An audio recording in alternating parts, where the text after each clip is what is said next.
네, 안녕하십니까? 손해평가사 박승입니다. 오늘은 그 재배학 마지막 강의 시간입니다. 시설 재배와 양일 재배에 대해서 살펴볼 텐데요. 시설 재배와 양일 재배가 통상적으로 시설 재배에서 예전에는 한 두 문제 정도씩 나오다가요.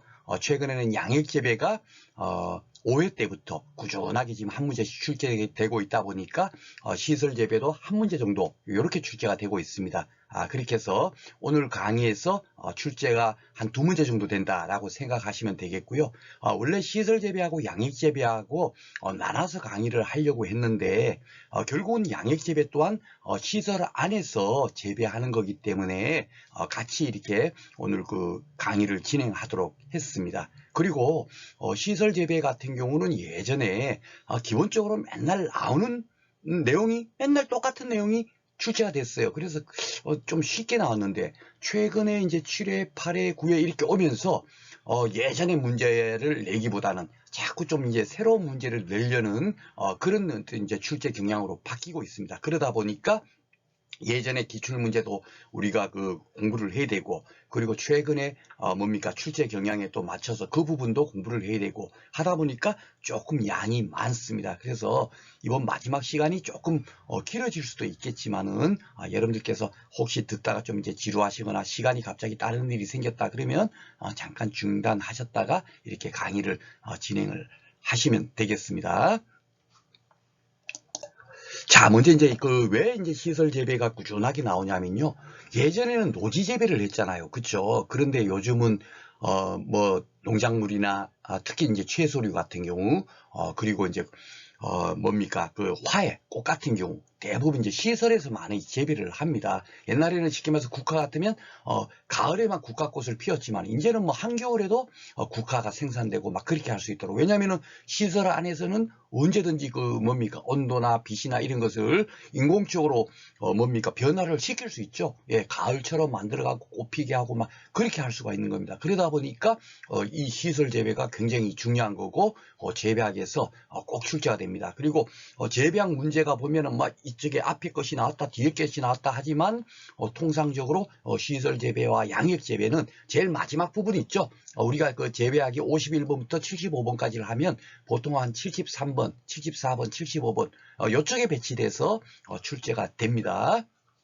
자, 그러면 이제 뭐 간단하게 이렇게 살펴보도록 하겠습니다. 시설 재배라는 게 유리온실이나 비닐하우스 이런 거 있지 않습니까? 주로 이제 이런 것을 많이 사용하니까 요거는 이제 이거는 비닐 같네요. 그죠? 플라스틱. 예, 비닐하우스를 플라스틱 하우스라고 합니다. 저도 처음에는 굉장히 그게 머릿속에 잘 안 들어왔는데 자꾸 이렇게 하다 보니까 이제 비닐하우스, 우리가 소위 말하는 그 통상 말하는 비닐하우스는 플라스틱 이다라고 이렇게 생각하시면 되겠습니다. 이런 쪽으로 해갖고 인위적으로 재배 환경을 조절하는 거예요. 예.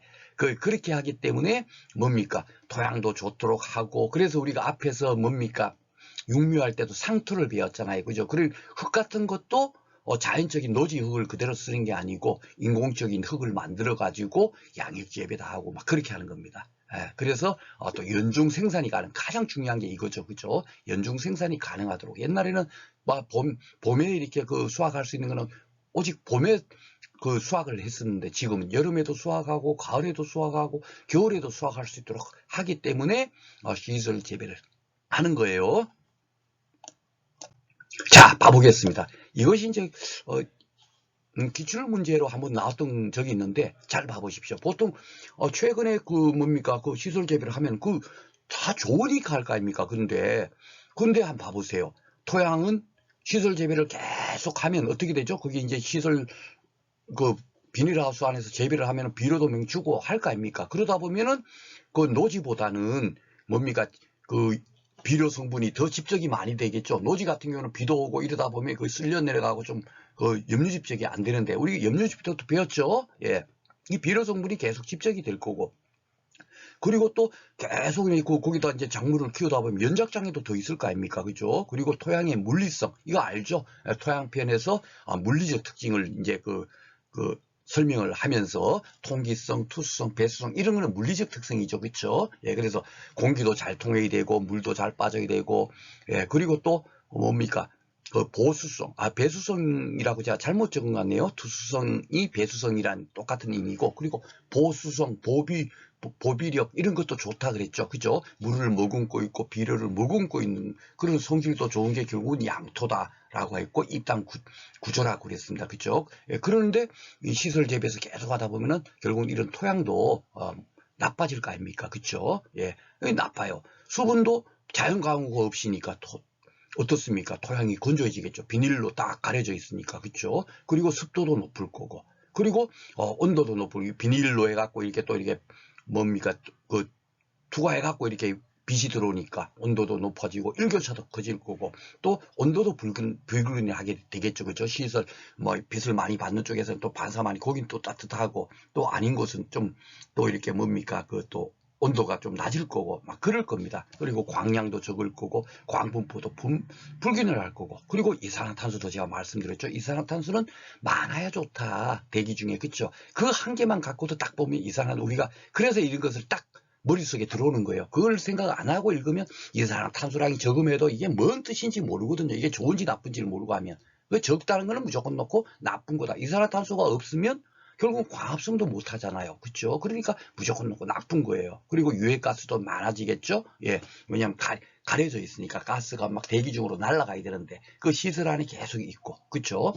그리고 습도도 높을 거고 또 광도도 낮을 거고 또 병충해도 발생하기 쉬울 겁니다. 노지보다 그렇죠? 이렇게 나쁜데 왜 하겠어요? 나쁜 데는 절대로 안 하죠. 예. 근데 이 모든 나쁜 것을 다 어떻게 할 수 있다? 인공적으로, 뭡니까? 그 재배를 하면서 바꿀 수가 있는 겁니다. 그러면서, 예, 도리어 노지 재배의 단점을 도리어 이렇게 뭡니까? 극복할 수 있으니까 시설 재배를 하는 거예요. 아셨죠? 그렇게 생각하시면 됩니다. 하여튼, 시설 재배는 이런 뭡니까? 나쁜 조건이 있음에도 불구하고 이것을 다 인위적으로 조절 가능하니까, 시설 재배를 하는 거다. 예, 그렇게 생각하시면 됩니다. 이걸 갖고, 야, 나쁜데 왜 하지? 이렇게 생각하시면 안 되세요. 자, 그러면 이제 그 시설의 종류를 살펴보겠습니다. 요게 이제 그 7회 때 처음으로 유리온실이라는 게 나왔어요. 그러면서 이번에도 9회 때 이제 뭐 동고가 나왔죠. 그렇죠? 그러면 그 전까지만 하더라도 이런 쪽에 문제가 나오질 않았어요. 예. 그래서 최근에 트렌드의 문제로 나왔기 때문에 거의 뭐냐 해갖고 벨로용 요게 이제 답이었거든요. 그래서 기본적으로 유리온실이 어떤 건가 하는 것을 그래도 혹시 또 다른 쪽으로 나올 수 있으니까 그렇죠? 그러니까 가볍게 그냥 살펴보겠습니다. 이걸 갖고 뭐 세부적으로 정확하게 이건 이거다 이렇게 생각하지 않더라도 충분히 할 수 있어요. 예. 자, 왜 지붕형이라는 거는 뭐냐면요.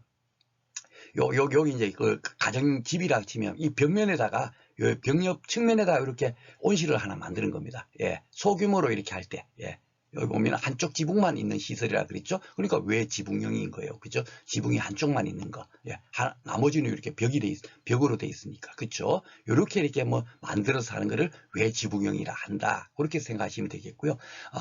4분의 3 지붕형. 여기 4분의 3이 영어로 하면 3쿼터라고 합니다. 그죠? 예. 그러니까 4분의 3 지붕형이나 3쿼터형이나 똑같다. 그러면 되고 있고요. 겨울철 퇴강을 늘리기 위해서 동서동으로 설치를 하고, 예, 동쪽에 이제 해가 동쪽에서 뜨니까, 예, 하고, 보온성이 우수해서 고온성 원예작물 재배 적합하다. 대부분 유리 온실은요, 이 뒤에 거는 의미가 없는 거예요. 왜냐하면 이 온실에 재배하는 이유는 뭡니까? 다 원예작물, 예. 그리고 또 온실에서 재배하는 게 막 이렇게 영상 2도 이런 데서 잘 자라는 작물을 재배하지는 않을 거 아닙니까? 그죠? 따뜻한 데서 잘 자라는 것을 재배를 할 거예요. 그죠? 원예 작물. 그죠? 예. 그렇기 때문에 이 뒤에 거는 다 똑같다라고 생각하시면 됩니다. 가장 핵심만 아시면 돼요. 그러니까 이게 빛을 많이 받도록 하기 위해서 이렇게 이게 남쪽에 이렇게 해가 있는 쪽, 이쪽에 이제 더 많이 넓게 이렇게 한다는 얘기죠. 그러면 빛이 많이 들어오니까. 그죠? 북쪽은 빛이 별로 안 들어와도 상관없으니까. 그러니까 여기가 4분의 3이고 여기가 4분의 1이 되겠죠. 이렇게 그냥 만들어서 그 온실이 만들어져 있는 거는 3쿼터형이다. 이렇게만 생각하면 돼요. 이걸 뭐 딱 이 정도만 그냥 개념만 잡으면 됩니다. 그리고 양쪽 지붕형이라는 거는 지붕이 양쪽으로 이렇게 탁 이렇게 돼 있는 거예요. 그렇죠? 남북 방향의 광선 입자가 균일하고 그러니까 뭐 뻔하죠. 여기 남쪽에서 해가 뜨건 북쪽에서 이렇게 해가 뭐 이렇게 돼 있건 어쨌건 상관없이 똑같아. 예, 그거예요. 예. 그래서 가장 보편적인 형태다. 예, 보통 이렇게 돼 있을 거 아닙니까? 그쵸? 그리고 토마토, 오이, 열매채소와, 여기는 뭐 열매채소 안 하고 여기는 열매채소 안 하겠습니까? 그쵸? 그러니까 이 뒤에 거는 큰 의미가 없는 겁니다. 화요리 재배. 화요리 재배를 이런 데를 안 하겠어요? 이런 데를 안 하겠습니까? 여기는 안 하겠습니까? 여기도 이렇게 외지병으로 온실을 만들어도 여기도 당연하게 무슨 뭐 열매채소를 키우려고 하거나 뭐 국화나 이렇게 카네이션을 키우려고 이렇게 만들었지. 안 그러면 왜 만들었겠습니까? 온실을. 그쵸? 예, 이 뒤에 거는 큰 의미가 없는 거다. 예, 그냥 구조만 보면 됩니다. 그리고 연동형이라는 게 뭐냐면 요렇게 돼 있는 거 있잖아요.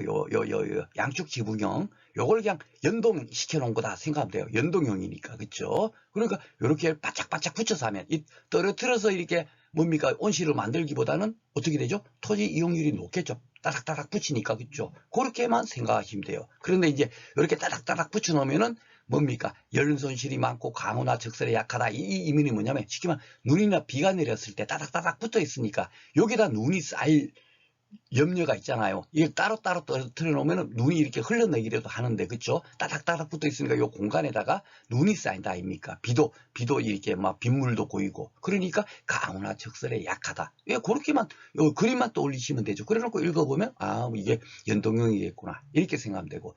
이렇게 여기다가 이제 빗물이나 눈이 많이 쌓이니까, 야, 토지 이용은 높이 돼. 이런 빗물이나 그 눈이 덜 쌓이도록 해보자 하면은 어떻게 되겠죠? 요 공간을 좁히는 거예요. 이거는 지금 넓은데, 그쵸? 이렇게 뭐 처마가 높고 폭이 좁은, 폭이 여기 좁죠. 이렇게 넓게 하지 않고 폭을 좁게 이렇게 뭡니까?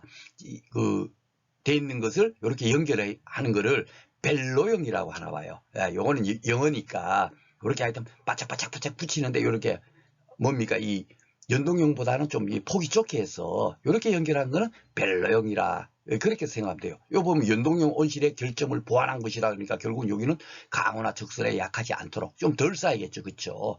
그렇게 생각하시면 되고. 요 보면 뭐 토마토, 오이, 피망 등 키가 큰 호원성 열매채소 재배에 유리하다. 뭐 이거야 뭐 다른 거는 뭐 호원성 채소 안 하고 혼행성 채소를 할 겁니까? 아니죠. 예, 대부분 호원성 채소도 하고 혼행성 채소도 하고 그럴 겁니다. 그쵸? 그러니까 요 구조 어떻게 생겼다 하는 것만 여러분들 머릿속에 기억하시면 됩니다.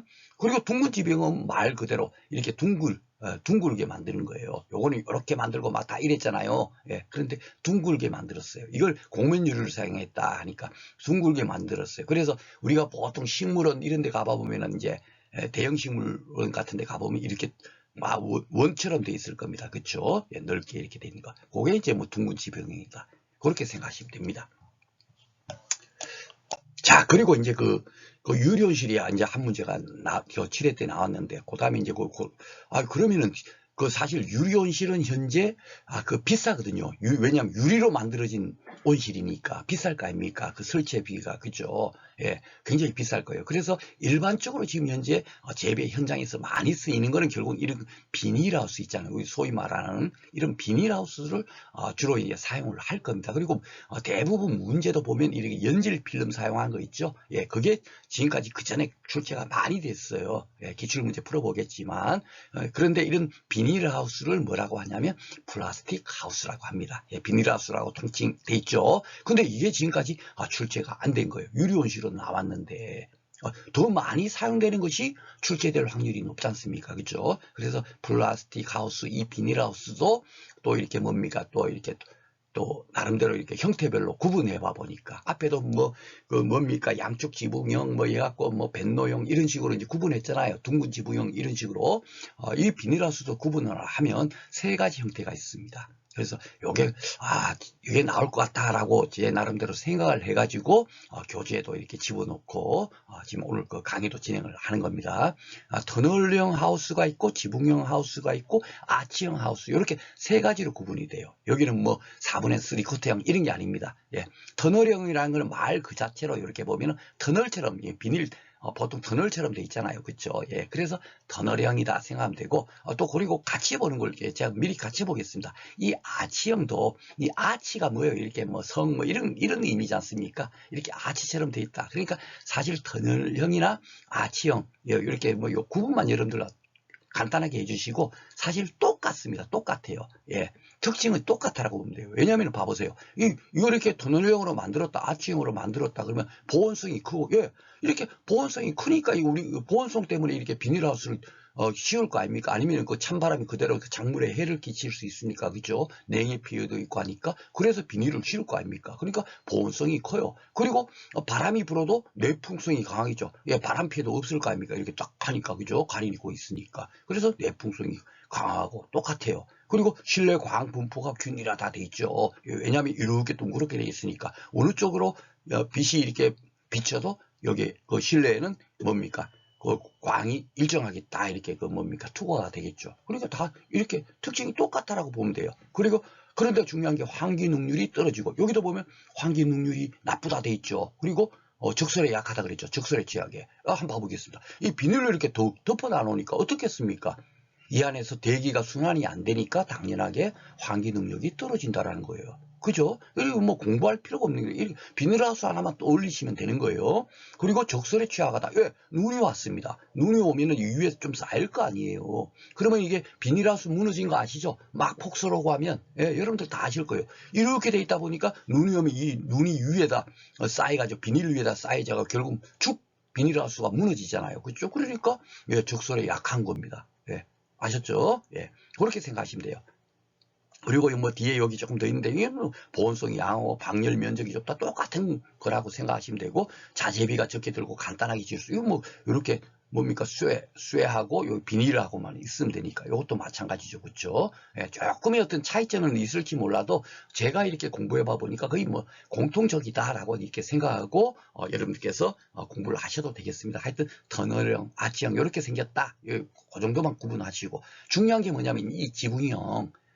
그 뭡니까?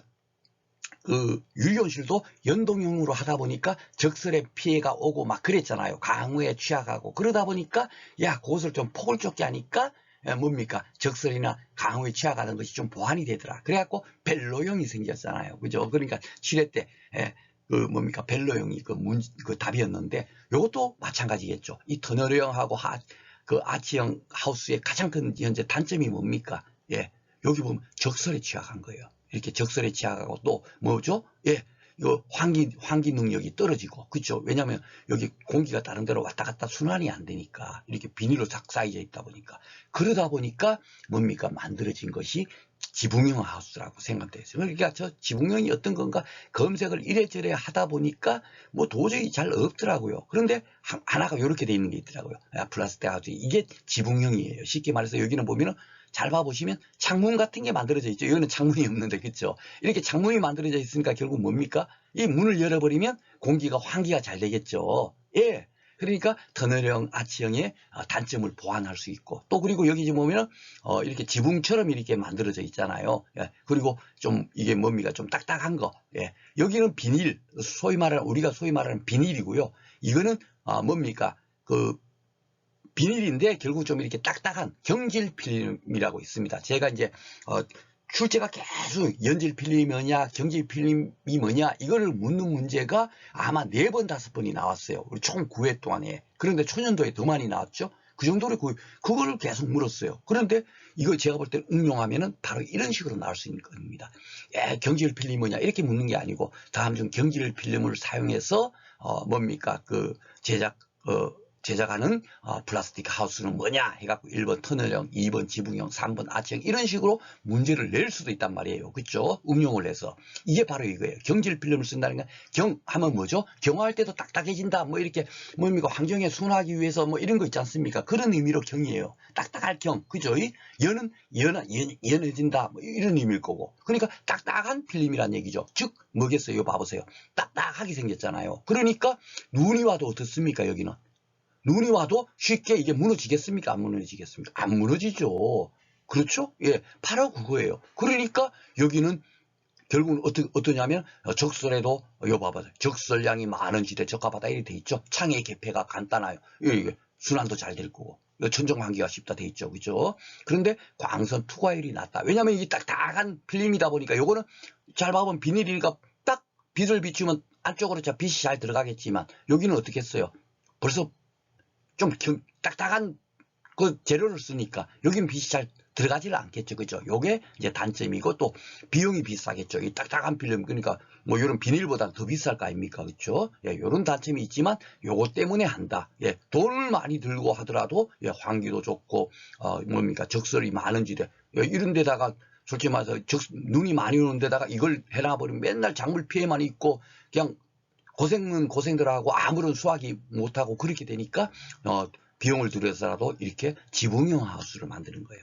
예, 요걸 설치해가 했고 요 안에서 작물을 재배한다라고 생각하시면 되겠습니다. 이해되시죠? 예, 이것이 지금까지 안 나왔지만 유리 온실 쪽으로만 지금 현재 두 문제가 지금 나왔는데 제가 볼 때는 뭐 많이 현재 그 사용하고 있는 비닐하우스 쪽에서 출제가 될 수 있다. 특히나 이제 그 연질 필름이 뭐냐, 경질 필름이 뭐냐, 그걸 꾸준하게 물었는데 여기는 주로 터널형 하우스나 아치형 하우스는 연질 필름을 지금 사용해서 만든 거거든요. 예, 그리고 지붕형 하우스는 경질 필름을 사용해서 만든 거다. 그렇게 생각하시면 좋겠습니다. 뒤에 연질, 경질 필름 뒤에 가서 살펴보겠습니다.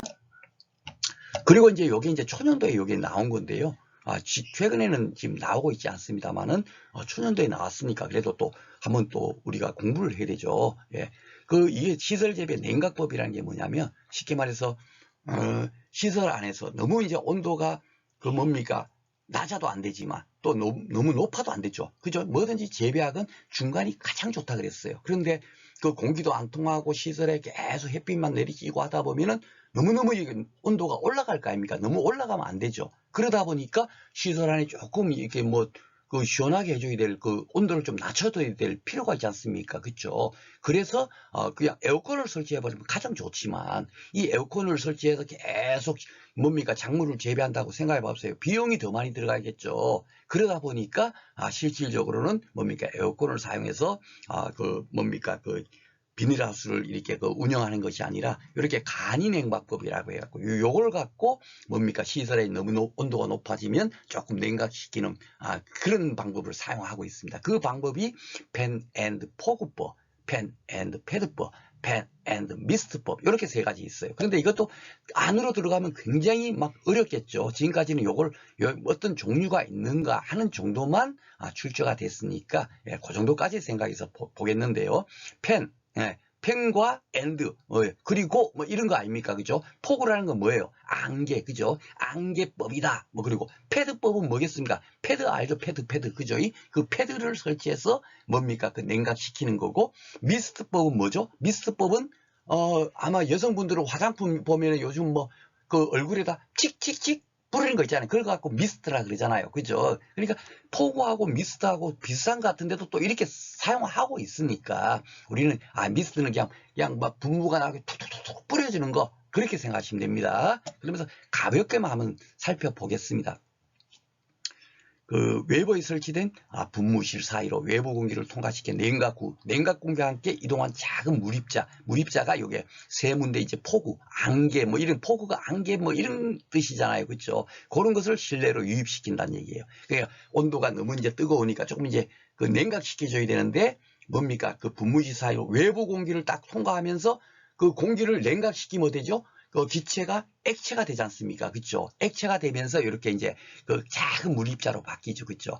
작은 물입자가 딱 들어오니까 어떻게 되죠? 공기가 조금 냉각이 되겠죠. 그쵸? 예, 그런 거예요. 그러면서 세무가 환풍기, 시설 안에서 환풍기를 계속 돌려주면 조금 물입자가 계속 시설 안에서 계속 순환하면서 냉각이 된다. 그런 방법이다라고 생각하시면 되겠고요. 이 패드법이라는 건 뭐냐면 공기를 패드로 통과시키는 거예요. 예. 패드로 통과시키면 거기서 통과되면서 어떻게 되냐면 물입자가 증발되죠. 증발되면서 또 냉각이 된대요. 예. 그러면서 이것도 보면은 환풍기를 통해 갖고 결국은 시설 안에서 순환하면서 결국 냉각을 시키게 된다. 그렇게 생각하시면 됩니다. 세부적으로 들어가면 굉장히 많지만 그까지는 시험 문제 방법도 나오는 뭐 최근에 트렌드도 아니고 기본적으로 이런 방법이 있다 하는 정도까지 푸시면 되고요. 만약에 지문이 이상한 거 나오더라도 제가 오늘 또 기출문제 풀어봐 드리겠지만 정말 인간적인 사고로 인문학은요 무조건 놓고 어떻습니까? 정답이 따로 있는 게 아니에요. 한계는 완전 다른 게 나오거든요. 아셨죠? 그렇게 푸시면 돼요. 기본적인 이런 구분만 잘 하시면 충분히 풀 수 있습니다. 그리고 이 미스터법이라는 건 또 이것 또한 어떤 건가 했는데 여기도 분무실이 이렇게 있고요. 이렇게 하는데 제적장치 물방울이 또 생기나 봐요. 왜냐면 미스트 뭐 화장품에 축축축 얼굴에 뿌리는 거 있잖아요. 미스트 그죠? 그렇게 하면 물방울이 생기니까 제적장치가 또 필요한가 봐요. 그래갖고 이제 뭐 비용도 도 많이 들어가 있죠. 그죠? 그러지만 이 미스트법도 있다. 이렇게 생각하고 좀 이따 이제 기출문제가 어떻게 나왔는지 한번 풀어보도록 하겠습니다. 자, 그리고 이제 가장 이제 뭡니까? 이게 시설 재배, 그러면 옛날에는 뭐 이렇게 시설에 뭐 왜 시설 재배를 하느냐 이런 것도 묻지도 않고 맨날 피복자의 조건이 뭐냐, 연질 필름이 뭐냐, 경질 필름이 뭐냐, 그걸 물었어요. 그러니까 피복자재의 조건 한번 이거 외울 필요가 없습니다. 한번 봐보겠습니다. 피복자재라는 게 뭐냐면 그 비닐하우스 우리가 한번 돌려봐 보세요. 철근에다가 비닐을 그냥 덮어 씌운 거잖아요. 그죠? 그 비닐을 피복자재라고 하는 겁니다. 아셨죠? 그렇게 생각해 봐보세요. 그 비닐이 어떤 조건이어야 되는가? 그렇게 생각하고 읽어보시면 돼요. 자, 광투과, 빛이 잘 투과돼야 되죠? 빛이 투과가 안 되면 뭡니까? 그 안에 실내 안에 뭡니까? 작물들이 잘 자랄 수 없겠죠. 당연한 거예요. 광투과율이 높아야 되겠죠. 그런데 열선 투과율은 낮아야 된다. 이건 뭔 의미겠어요? 열이 잘 투과돼 버리면 쉽게 말해서 바깥의 공기가 지금 겨울이에요. 바깥의 공기가 막 영하 10도입니다. 그 10도가 그 시설 안에 잘 투과돼 버리면 됩니까? 안 됩니까? 안 되죠. 그것을 차단시키려고 비닐을 덮어 씌운 거 아니에요. 그러니까 열선 투과율은 낮아야 되는 거죠. 그렇죠? 이걸 외우는 게 아니에요. 빛은 잘 투과되되 열 같은 거는 잘 들어오면 안 되겠죠. 막아줘야 되죠. 그렇죠? 그게 결국 뭡니까? 보온성이 커야 되는 거잖아요. 그렇죠? 그리고 열 전도율. 이 열선 투과율은 낮아야 된다 하는 것이 결국 열 전도율이 낮아야 한다. 이거랑 똑같은 얘기예요. 열은 잘 전도되면 안 되겠죠. 그렇죠? 내구성은 커야 된다. 시설 비닐하우스에 나는데 뭐 그냥 바람 그냥 연풍이 부르는데 슉 뭡니까? 그게 째지고 막 찢어지고 하면 됩니까? 안 됩니까? 안 되겠죠? 그러니까 막 이렇게 뭐 그런 거 또 튼튼해야 된다 이런 거고, 수축과 팽창이 작아야 된다. 이게 당연한 거겠죠.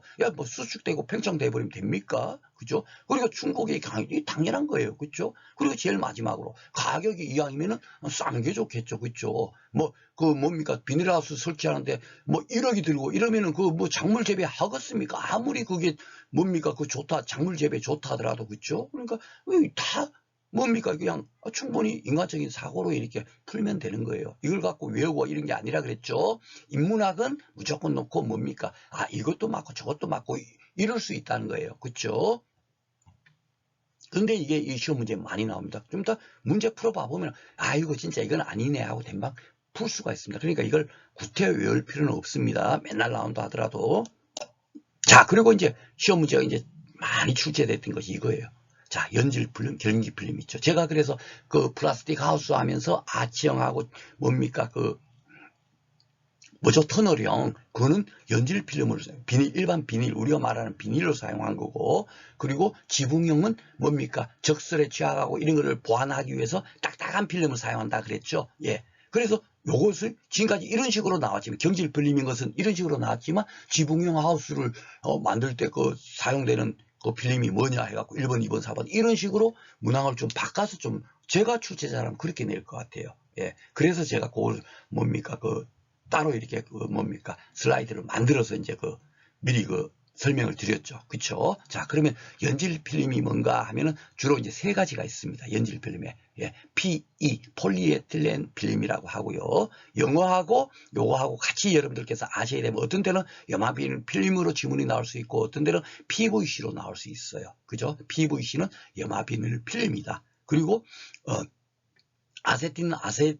아세트산 비닐 필름은 EVA라고 한다라고 이렇게 이제 세 가지로 이제 묻고 요걸 각각 묻는 경우도 있어요. 각각 묻는 경우인데 주로 요것을 가장 많이 이렇게 묻고 그다음에 PVC를 그다음에 많이 묻습니다. 그리고 이거는 없죠 뒤에. 왜냐하면 이 뒤에 내용을 묻지를 않으니까 이거는 초산 비닐이다. 예, 이렇게 뭡니까 알면 되겠습니다. 그런데 이제 이것이 P는 뭐고 PVC가 뭐고 이게 머릿속에 저는 잘 안 들어오더라고요. 그래서 제가 이걸 또 뭡니까 이게 맞는지 틀린지는 모르겠지만 이렇게 외우는 우리가 이해하면 더 쉽게 시험장에서 문제를 풀 수 있겠다 싶어서 저는 아예 요걸 갖다 붙였어요. 그래서 PE, 소위 말해서 폴리에틸렌 필름이라는 우리가 소위 말하는 비닐이 있죠. 비닐 이렇게 그 비닐을 이거다라고 생각하면 돼요. 그래놓고 좀 이따 이걸 한번 읽어보면 딱 그냥 맞을 겁니다. 그리고 두 번째 PVC 있죠. 소위 말해서 PVC는 요 필름인데 잘 보세요. 요 딱딱 아시죠? 요 탕탕탕탕한 거. 요거는 비닐 흐늘흐늘한 비닐이고 요거는 어떻게 되죠? 딱딱한 필름 있잖아요. 요걸 갖고 PVC라고 딱 이렇게 기억을 하시면 좋아요. 그리고 이제 EVA라는 거는 에틸렌 아세tate 비닐 필름이라는 게 뭔가 이렇게 해봐보니까 우리 소위 말하는 그 슬리퍼 같은 거 있잖아요. 좀 고무처럼 생긴 거.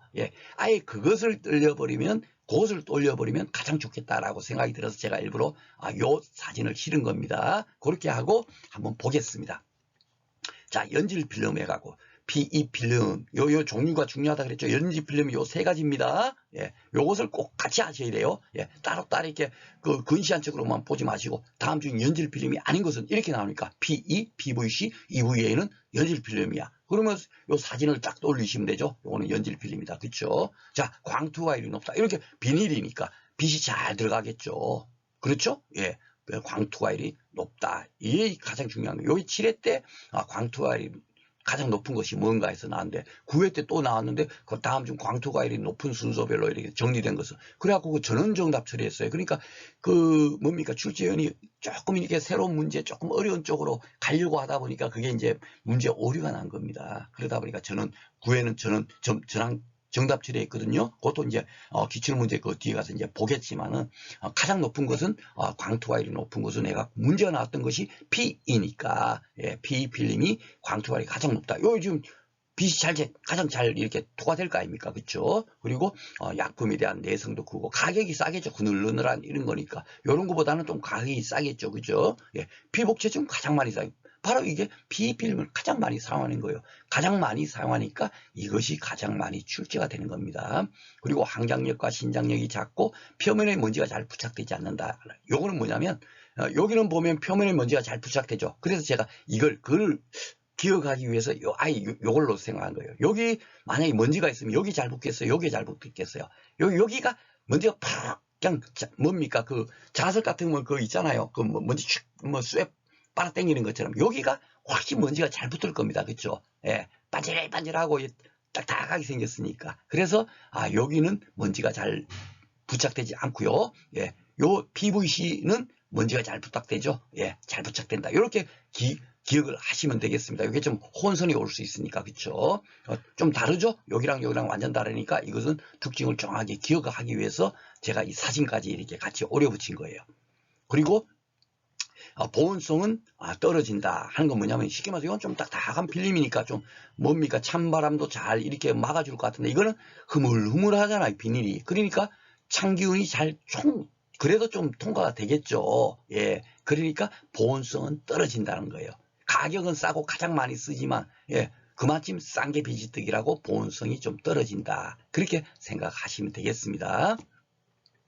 그리고 이제 그 PVC의 특징은 뭐냐면 이게 보온성이 떨어지니까 이 딱딱하게 이렇게 돼 있으니까 보온성이 가장 좋겠죠. 그렇죠? 그런데 이것에 보온성이 좋은 만큼 뭐 또 단점이 있을 거 아닙니까? 그렇죠? 당연하게 좀 딱딱한 필름으로 만들었으니까 가격이 비싸겠죠. 그렇죠? 그 정도만 생각하면 돼요. 보온성이 가장 좋은 거는 PVC. 빛이 가장 잘 통하는 것은 PE 필름, 폴리에틸렌 필름. 그렇게 딱 두 가지만 특징만 알면 되죠. EVA는 따로 묻는 것이 없으니까. 그렇죠? EVA도 연질 필름이다. 그 정도 하고 이거 어떻게 생겼나 하면 그냥 신발 이거 슬리퍼 만드는 그런 재료처럼 그렇게 생겼나 봐 하는 정도까지만 기억하시면 되겠습니다. 그리고 이제 뭐냐면 다음 중 연질 필름이 아닌 것 하면 결국은 한 개의 예문은 뭐가 나오겠습니까? 이게 나온단 말이에요. 그러니까 경질 필름이 뭔가만 알면 되죠.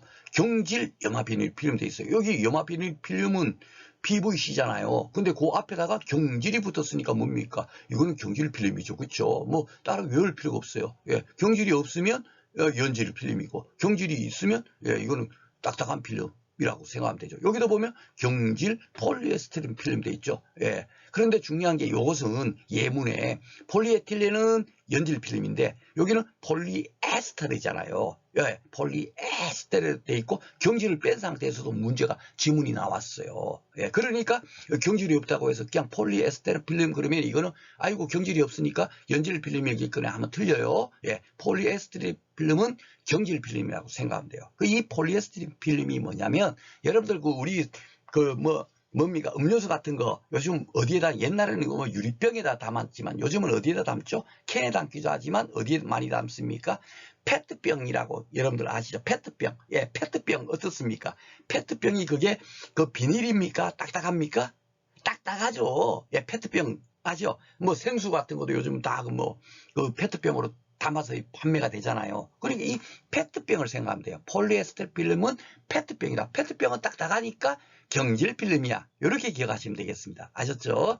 그리고 마지막 하나 경질 필름이 불소 수지 필름. 이것도 뭐 보니까 수지 이런 거니까 좀 딱딱하게 생겼다. 그렇죠? 그러니까 연질 필름하고 경질 필름의 구분 정도만 하시면 되겠습니다. 뭐 폴리에스테르 필름은 어떤 거냐고 세부적인 들어가면 엄청 또 많겠죠. 그렇죠? 예. 근데 그까지는 필요가 없을 것 같습니다. 자, 그러면 이제 지금까지 이제 출제됐던 문제 한번 살펴보도록 할게요. 예.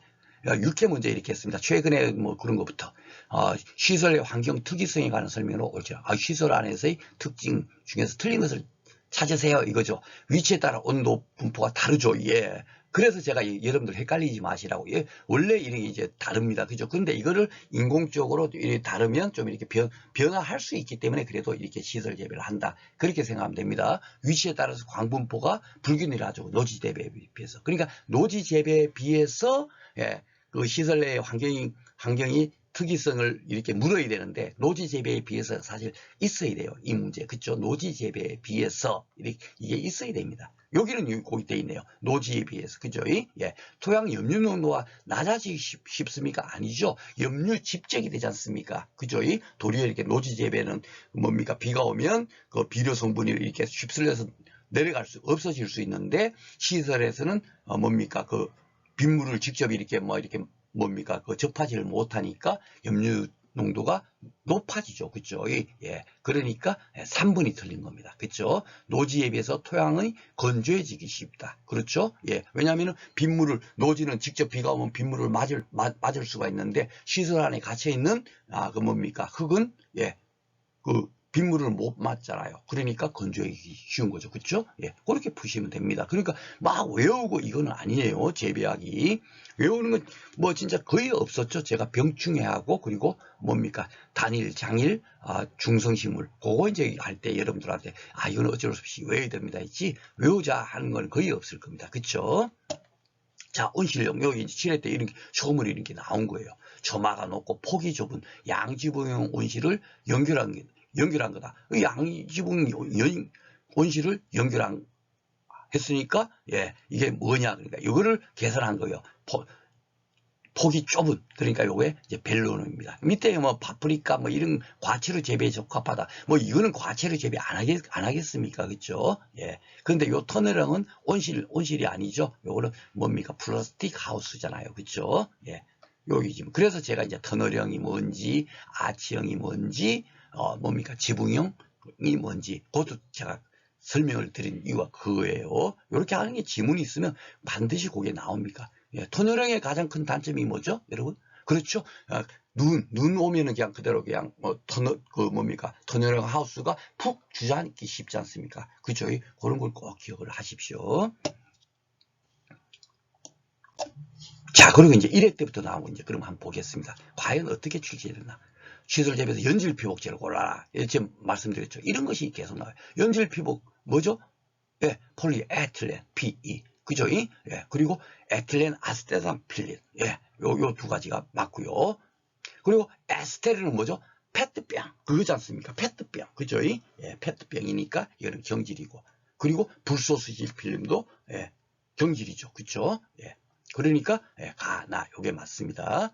자, 시설 원액 피복자체 조건 이게 나오는 거예요. 이 피복자체 조건, 비닐하우스 때 그 비닐이 어떤 비닐을 써야 되느냐 그거예요. 열 전도율은 낮아야 되겠죠. 그렇죠. 그러니까 보온을 해주려니까 맞고, 보온수은 커야 된다. 당연하죠. 외부 충격이 강해야 된다. 당연하겠죠. 광 투과율이 낮으면 되겠습니까? 안 되겠습니까? 빛이 안 들어가면 광합성이 안 되는데, 그렇죠. 그러니까 답이 쉽게 4번인 거예요. 그렇게 어렵게 나오질 않았어요. 예전에는 맨날 나오고 있지만 두 문제씩 꾸준하게 나왔는데 그렇게 어렵게 나오지는 않았다.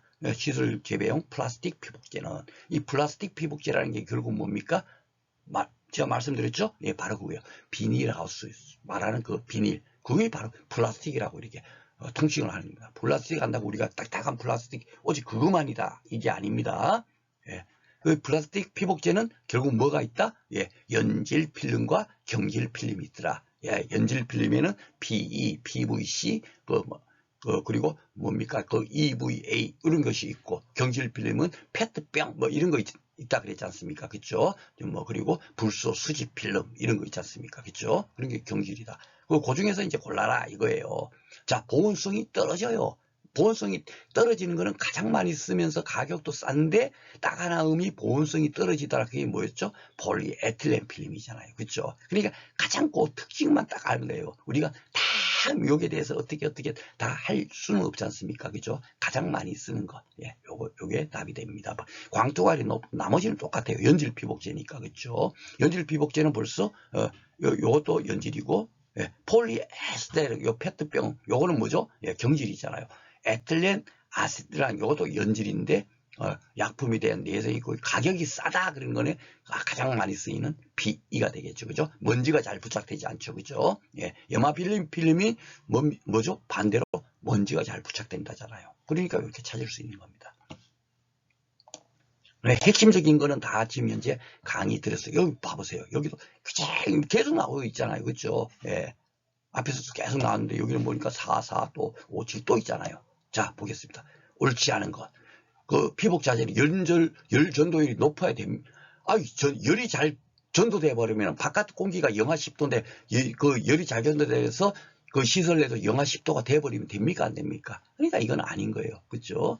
이렇게 시기를 합니다. 충격이 강의되고 내부 식성이 강의되고 절제 및 경합 금제가 사용되고 이런 거는 뭐 공부하지 않더라도 우리가 알 수 있는 거죠. 자, 보온성이 가장 높은 거. 보온성이 가장 높은 건 뭐라 그랬죠? 우리가 특징을 딱 말씀드렸죠. P는 뭐가 가장 좋죠? 열 전도, 뭡니까? 광 투과율이 가장 높은 거. 빛이 잘 투과되는 거는 폴리에틸렌이고, 그 대신 뭡니까? 보온성이 가장 높은 건 뭐라 그랬죠? 염화 필름. 요 조금 딱딱하게 생긴 거 있지 않습니까? 그죠? 사진 떠올리시면 되죠? PVC. 그죠? 요거였잖아요. 그러니까 그 특징만 딱 우리가 알면 되죠. 또 5회 때 봐보세요. 연질 피복제가 아닌 거 그랬어요. 뭐죠? 폴리에틸렌. 요 맞고요. 염화 비닐 맞고요. 폴리에스테르는 뭐죠? 페트병. 그죠? 원래 경질 폴리에스테르 필름 이렇게 하기도 하지만 그냥 폴리에스테르 필름이라고도 하거든요. 이게 결국 페트병이니까 페트병 딱딱하잖아요. 그러니까 경질 필름이 됩니다. 에틸렌 아세틸렌 비닐 필름 이것도 이제 맞고요. 그렇죠? 그러니까 답은 2번이 되겠습니다. 자, 그리고 투과율이 가장 높은 연질 필름 나왔죠.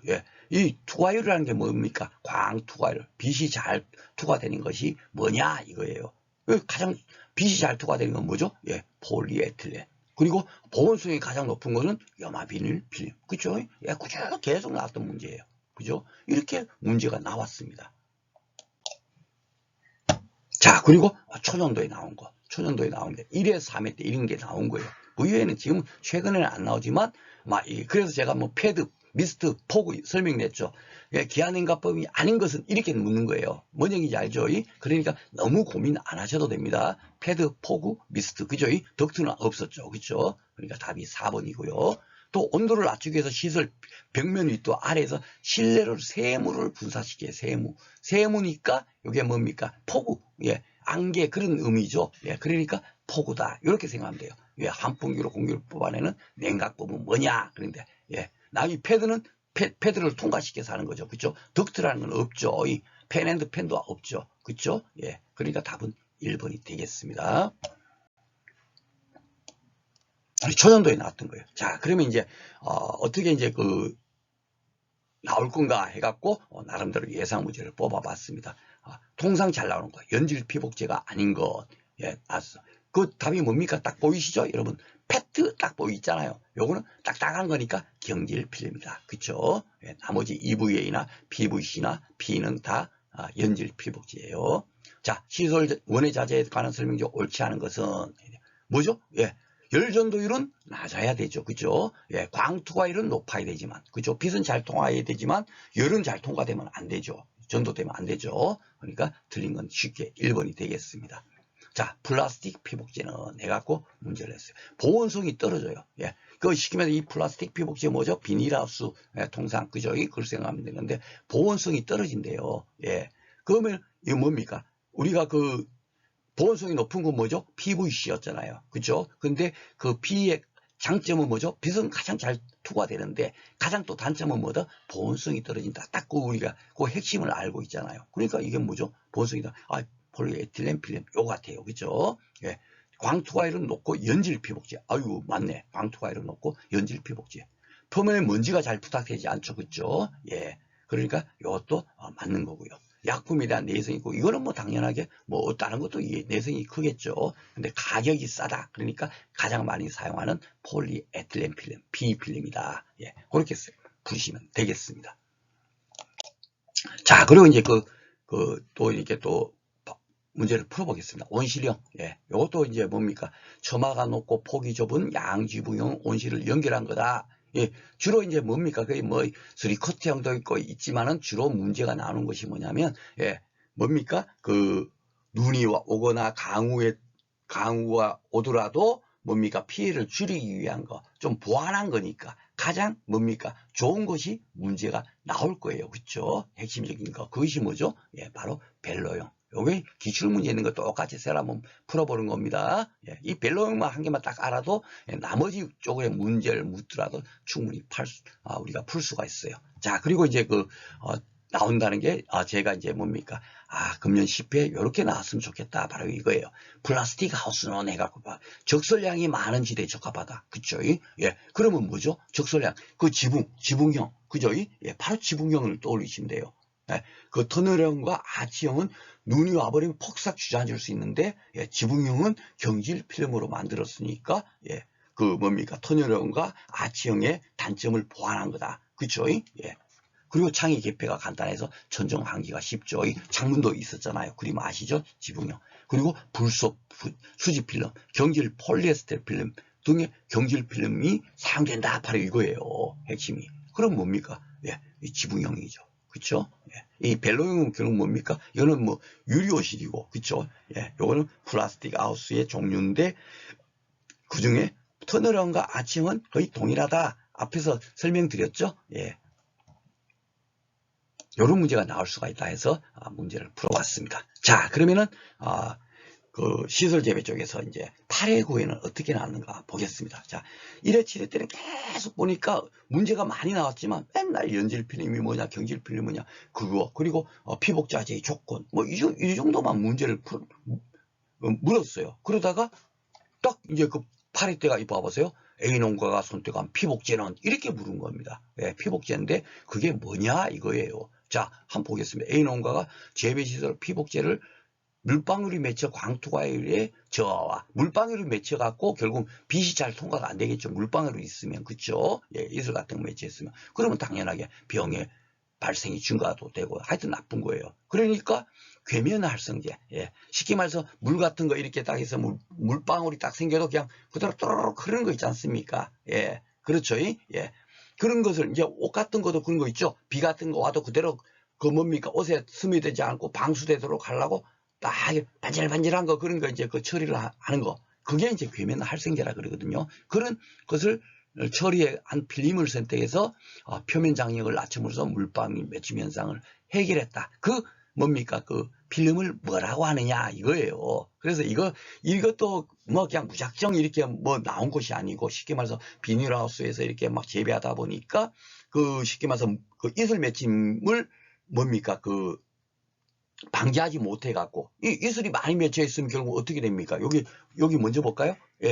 여기 보면은 이제 아침에 그 해가 뜨면 지면에 수분이 막 증발될 거 아닙니까? 그 시설 내에서, 그죠? 그러면은 그 비닐, 안쪽 비닐에는 막 성에 같은 것도 낄 거고, 그죠? 그런 상태에서 밤에 온도가 딱 내려가면 어떻게 되겠습니까? 거기에 그것이 딱 이렇게 뭡니까? 액체화돼서 이슬로 바뀔 거 아니에요. 그죠? 그러면은 그 다음날에 이제 해가 뜨더라도 물방울이 생긴 것이 햇빛을 차단하겠죠. 그죠? 예. 그래, 햇빛을 차단하면은 빛이 잘 못 들어오면 광합성 작용도 안 되겠죠. 예. 왜냐면 빛과 이산화탄소와 물이 그 뭡니까? 서로 섞여갖고 광합성 작용을 하는데 결국은 예, 빛이 부족하니까 광합성 작용이 감소할 거예요. 그러면은 광합성을 못하면 탄수화물을 못 만들 거고. 그러면은 식물은 탄수화물을 먹고 사는데 예, 그 탄수화물이 덜 만들어지면 작물의 생장이 안 되겠죠. 그러면 결국은 어떻게 되겠죠? 수확량도 감소하겠죠. 그죠? 예, 바로 이것 때문에 많은 문제가 있었나 봐요. 예, 그 현장에서. 그래갖고, 야, 그러면 이 비닐을 아예 그 뭐 코팅 처리, 예, 계면활성제 처리를 하면, 예, 이슬이 푸르륵 떨어지니까, 그 뭡니까? 이런 그 뭡니까? 문제를 해결할 수 있다 해갖고, 만든 필름이 바로 이 무적이라는 게 쉽게 말해서 없을 무자죠. 적이란 게 뭐 아마 뭐 이렇게 이슬 맺히고 뭐 이렇게 뭐 그런 거를 갖고 뭐 적이라고 하나 봐요. 그래서 그런 것이 없도록 하는 필름을 무적 필름이라고 합니다. 이렇게 이제 문제가 나온 거예요. 근데 이것도 이런 문제가 처음 봤다 하더라도 한번 봐보세요. 광파장 변환 필름, 폴리에틸렌 필름, 해충 기피 필름 이렇게 예문이 나오거든요. 그런데 딱 봐보면 무적 필름, 예, 없도록 한다. 그러니까 요거 갖추고죠. 그렇게 문제를 푸시면 되겠습니다. 이게 이제 8회 때 나온 거예요. 그 전에 계속 두 문제씩 꾸준하게 나왔지만은 전혀 이런 문제는 아니었잖아요. 그쵸? 예, 요렇게 이제 문제가 자꾸 이제 새롭게 이제 변환하려고 지금 현재 하고 있는 겁니다. 자, 그리고 이제 9회 때 나온 거 봐보세요. 그럼 뭐 9회 때는 어떻게 나왔나? 이 뭐 유리온실 벨로용 7회 때 한번 나왔다가, 예, 그 다음에 유리온실 내 지면으로부터 용마를까지 이 용어 한 문제 꼭 나온다 그랬죠. 그게 이 시설, 뭡니까? 유리온실의 그 뭡니까? 용어 문제로 나온 거예요. 그래서 강고, 동고, 축고, 홍고 이 중에 뭐냐 하는데 보통 이제 그 뭡니까? 그 동고라고 하거든요. 요거 이제 상식으로 아는 분들은 요걸 쉽게 풀 수가 있고요. 이 축고라는 게 뭡니까? 측면의 높이겠죠. 그죠? 그리고 유리온실이 이렇게 지붕처럼 이렇게 생겨갖고 이렇게 만들잖아요. 만들면 요게 처마 끝에서부터 요 높이, 요 측면 높이, 요게 이제 측고일 거고, 동고는 요 지붕 꼭대기 있잖아요. 요 지붕 요 꼭대기부터 요 지면까지 높이, 요게 이제 동고입니다. 예, 요렇게 이제 나왔어요. 요게 이제 새로운 문제가 나왔는데, 그것이 이제 시설 제외에서 나왔다 생각하시면 되고, 또 하나 이제 그 뭡니까? 75번 문제에서 시설 제외에서 필름의 가시광선 투과율이 큰 것부터 작은 순서로 옳게 나타나는 것. 이게 나온 거예요. 그런데 7회 때 여러분들 기출문제 풀어봤으면 그 광투과율이 가장 높은 광이 길고 그 중에서도 이제 뭡니까? 광질이 뭐가 있죠? 예, 자외선이 있고 가시광선이 있고 적외선이 있잖아요. 우리 앞에서 비편에서 배웠죠? 예, 그 중에서 이제 뭡니까? 그 광합성 작용에 그 뭡니까? 기여를 하는 거는 가시광선이다. 기억나시죠? 예. 그리고 다시 한번 또 올려보면 적외선은 뭡니까? 원적외선은 일장, 예, 곱히고 하는 거. 그런 데다가 영향을 주는 거. 그래갖고 그는 생식생장과 우리가 떠올리자 그리고 웃자람을 방지하고 이런 것은 뭐죠? 예, 우리가 그거는 뭐죠? 자외선, 그죠? 자외선이 그 역할을 한다. 그래갖고, 그는 주로 영양생장기에 작물이 자라는데, 뭡니까? 영향을 주는, 빛을, 그, 자외선이 그것을 하는구나. 그렇게 우리가 공부를 했죠. 그쵸? 예. 제가 이렇게 다 하는 것이 그 재배학과 관련되는 거, 진짜 재배에 이용되는 거, 그런 쪽으로 이제 제가 나름대로 이렇게 풀어가지고 강의를 진행하고 있는데 다행히도 그게 9회 때 제가 이렇게 나올 수 있습니다. 그게 나온 거예요. 처음으로 나온 겁니다. 9회 때. 예. 그런데 이제 그 근적외선, 원적외선 요거까지 구분해서 이제 문제가 나왔다는 것이 제가 그까지는 생각을 못했죠. 그렇죠? 예. 그렇지만 거의 이제 그런 식으로 이렇게 변화돼서 나온 거예요. 근데 이것도 7회 때 그 뭐니까 광투활이 가장 큰 게 뭐냐? 이렇게 분명히 물었어요. P도 있었고 EVA도 있었고 PVC도 있고 있었잖아요. 그 중에 답이 뭐였죠? PE였어요. 그렇죠? 예. 그런데 이번에는 그걸 또 새롭게 이렇게 뭐 이렇게 조금 더 들어가서 만들려고 했는데 이 EVA하고 PVC 중에 어떤 게 더 큰지 적다 이게 논란이 되나 봐요. 그러니까 전환 정답 처리를 했습니다. 예, 우리가 P가 제일 큰 건 알고 계시죠? 예, 저도 이거 중에서 뭘까? 이러다가, 아, 그래도 PVC하고, 그 다음에 EVA가 아니고, 요 신발 있지 않습니까? 예, 슬리퍼. 그걸 떠올리시면, 비트 과일이 가장 낮은 게 아닌가 해갖고, 저도 이제 뭡니까? 가다만 할 때는 3번을 찍었었는데, 저는 전체 정답을 한 거 보니까 이것의 구분은 광투과일이 어느 게 더 크다 이런 것은 논란이 되나 보죠. 그렇죠? 그렇게 생각하시면 됩니다. 그러니까 이렇게 조금 새롭게 만들려고 하다 보면은 뭡니까? 이렇게 그 문제 오류가 있기 때문에 이런 문제는 안 만들 겁니다. 자, 그러면 이제 이제 양액재배 이제 살펴보도록 하겠습니다. 이 양액재배라는 건 뭐냐면 시설내 있지 않습니까? 시설내에서 쉽게 말해서 시설내에도 뭐 그냥 땅이 있잖아요. 맥노지처럼. 그 땅에다 직접 심을 수도 있지만 그 양액재배라는 건 뭐냐면 그 땅을 이용하지 않고 예, 따로 뭡니까? 인공적으로 토양을 뭡니까? 만들어서 예, 거기다가 뭡니까? 필요한 거 그 토양의 필수 원소 있잖아요. 질소라든지 칼륨이라든지 칼슘이라든지 그런 것들을 공급해 가지고 예, 하면은 어떻습니까? 결국은 직접 노지 재배한 거하고 똑같은 그렇게 재배가 되겠죠. 그렇죠? 그러니까 토양을 일부러 따로 만든 겁니다. 만든 거고 왜 그 양액 재배다 하냐면 그 토양만 그냥 쉽게 말해서 만들면 작물이 잘 자라지는 않겠죠. 우리가 그 버미큘라이트라든지 펄라이트라든지 그게 다 상토지 않습니까? 그죠? 말하자면. 그런데 그것만 그냥 그대로 거기서 그냥 국처럼 만들어 갖고 작물을 재배한다고 작물이 잘 자라지 않겠죠. 예. 그래서 거기다 무슨 이제 뭐 그 토양의 필수 원소 같은 거 그런 것들을 같이 이렇게 뭡니까? 혼합시켜주면 어떻게 되죠? 잘 자라겠죠. 그렇죠? 그래서 양액재배라고 하기도 하고 또 무토라는 거는 토양이 없는 상태에서 재배하는 거다 해갖고 무태재배라고 하기도 합니다. 그래서 저도 처음에 공부할 때는 이거 어디서 무토 재배하고 어떤 때는 양액재배하고 이게 뭔 의미야 진짜 그걸 모르니까 그렇게 많이 이제 뭡니까 혼선이 왔는데 결국은 무토 재배다 하는 거지 완전히 토양이 없는 상태라는 게 아니죠. 쉽게 말해서 그 자연적인 토양을 쓰지 않는다. 그렇게 생각하면 됩니다. 토양은 당연히 인공적으로 만들겠죠. 뭐가 있어야 되겠죠. 그죠? 순수한 액체 상태에서만, 뭡니까? 자라게 할 수도 있지만, 그렇지 않은 경우도 있거든요. 그거는 이제 뒤에 가서 살펴보겠습니다. 그래서 저도 많이 이제 혼선이 왔었는데, 하여튼 일반 그 노지에 있는 토양을 그대로 쓰지 않고, 따로 뭡니까? 인공적인 토양을 만들고, 거기다가 뭡니까? 작물이 잘 자랄 수 있도록 뭡니까? 필요한 영양소를 공급한다. 그 영양소를 양액으로 만들어서 재배하는 것을 양액재배다 한다라고 생각을 하시면 되겠고 여기 보면 이제 작업의 생략화와 자동화가 훨씬 쉬워졌다는 게 이게 뭐냐?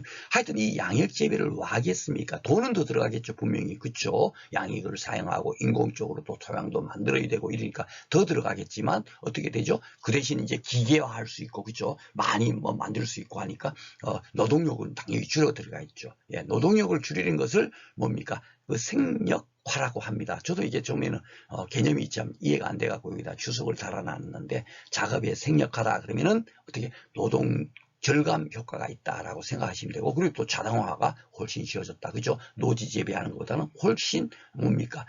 기계적으로 우리가 공정 육묘에서도 배웠죠. 예, 육묘를 막 완전 대량적으로 기계적으로 이렇게 하는 것을 공정 육묘 그리고 또 이제 프로그모라고 하기도 하죠. 그렇죠? 예, 그런 식으로 생각하면 됩니다. 그래서 제가 육묘편에서 상토 나올 때 양액 재배도 그렇게 하고 있습니다. 그런 의미로 바로 그거예요. 아셨죠? 그런데 이제 토양이라든지 토양의 필수 원소에 관련되는 것들 모든 것을 인공적으로 만들어 가지고 하는 거다라고 생각하시면 되겠습니다. 요거 한번 읽어볼까요? 예. 자, 양액재배는 순환식 수경발식, 다맥 수경발식, 분무경, 모관수경 이런 것들로 한다. 뭐 수경재배가 포함된다 그랬죠. 그러니까 수경재배 하지 않고 뭐 또 이렇게 뭡니까 고용배지를 사용해서 하기도 하고 그런 거예요. 그래서 뒤쪽에서 다 여기 보면 뭐 있죠. 고용배지를 이용한다. 또 있죠, 그렇죠? 예. 그래서 저도 처음에는 이게 뭐야 수경 배지하고 뭐 수경 재배하는 거는 또 고용 배지를 이용하고 하는 거하고 완전 다른가 보다 했는데 그러지를 않습니다. 그래서 제가 뒤에 슬라이드를 따로 만들었으니까 그쪽 편에서 잘 봐도록 하겠습니다. 그래서 현재 양액 재배가 80년경부터 뭐 옛날에는 이런 걸 안 했겠죠, 그죠? 예, 80년경부터 양액 재배가 시작돼 갖고 현재 한 70% 정도는 예, 뭐 수경 재배가 아니고 고용 배지를 이용해요. 예. 그리고 이제 30% 정도는 다음액 수경 방식을 이용하고 있다.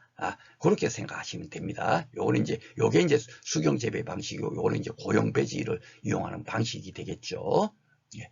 그래서 뒤쪽에서 한번 다 살펴보겠습니다. 예. 현재는 뭐 NAT, NFT, 순환식 이제 옛날에는 다음의 수교 방식을 쓰다가 이게 좀 불편하거든요. 예. 왜냐하면 여기는 따로 공기펌프도 필요하고 이러다 보니까 도리어 지금 최근에는 그 순환식 수경 방식을 사용해요. 다음액 수경 방식 대신에 요게 이제 8회 때 나왔고 기출이 요게 9회 때 시험 문제 나왔습니다. 그래서 이것도 뒤에 가서 상세히 한번 살펴보도록 하고, 그리고 안면 재배, 펄라이트 재배. 펄라이트는 그 육묘에서 그 상토에서 배웠죠. 천연 유기물, 그죠? 결국은 여기서도 이걸 쓰는 거예요. 예, 그 토양으로.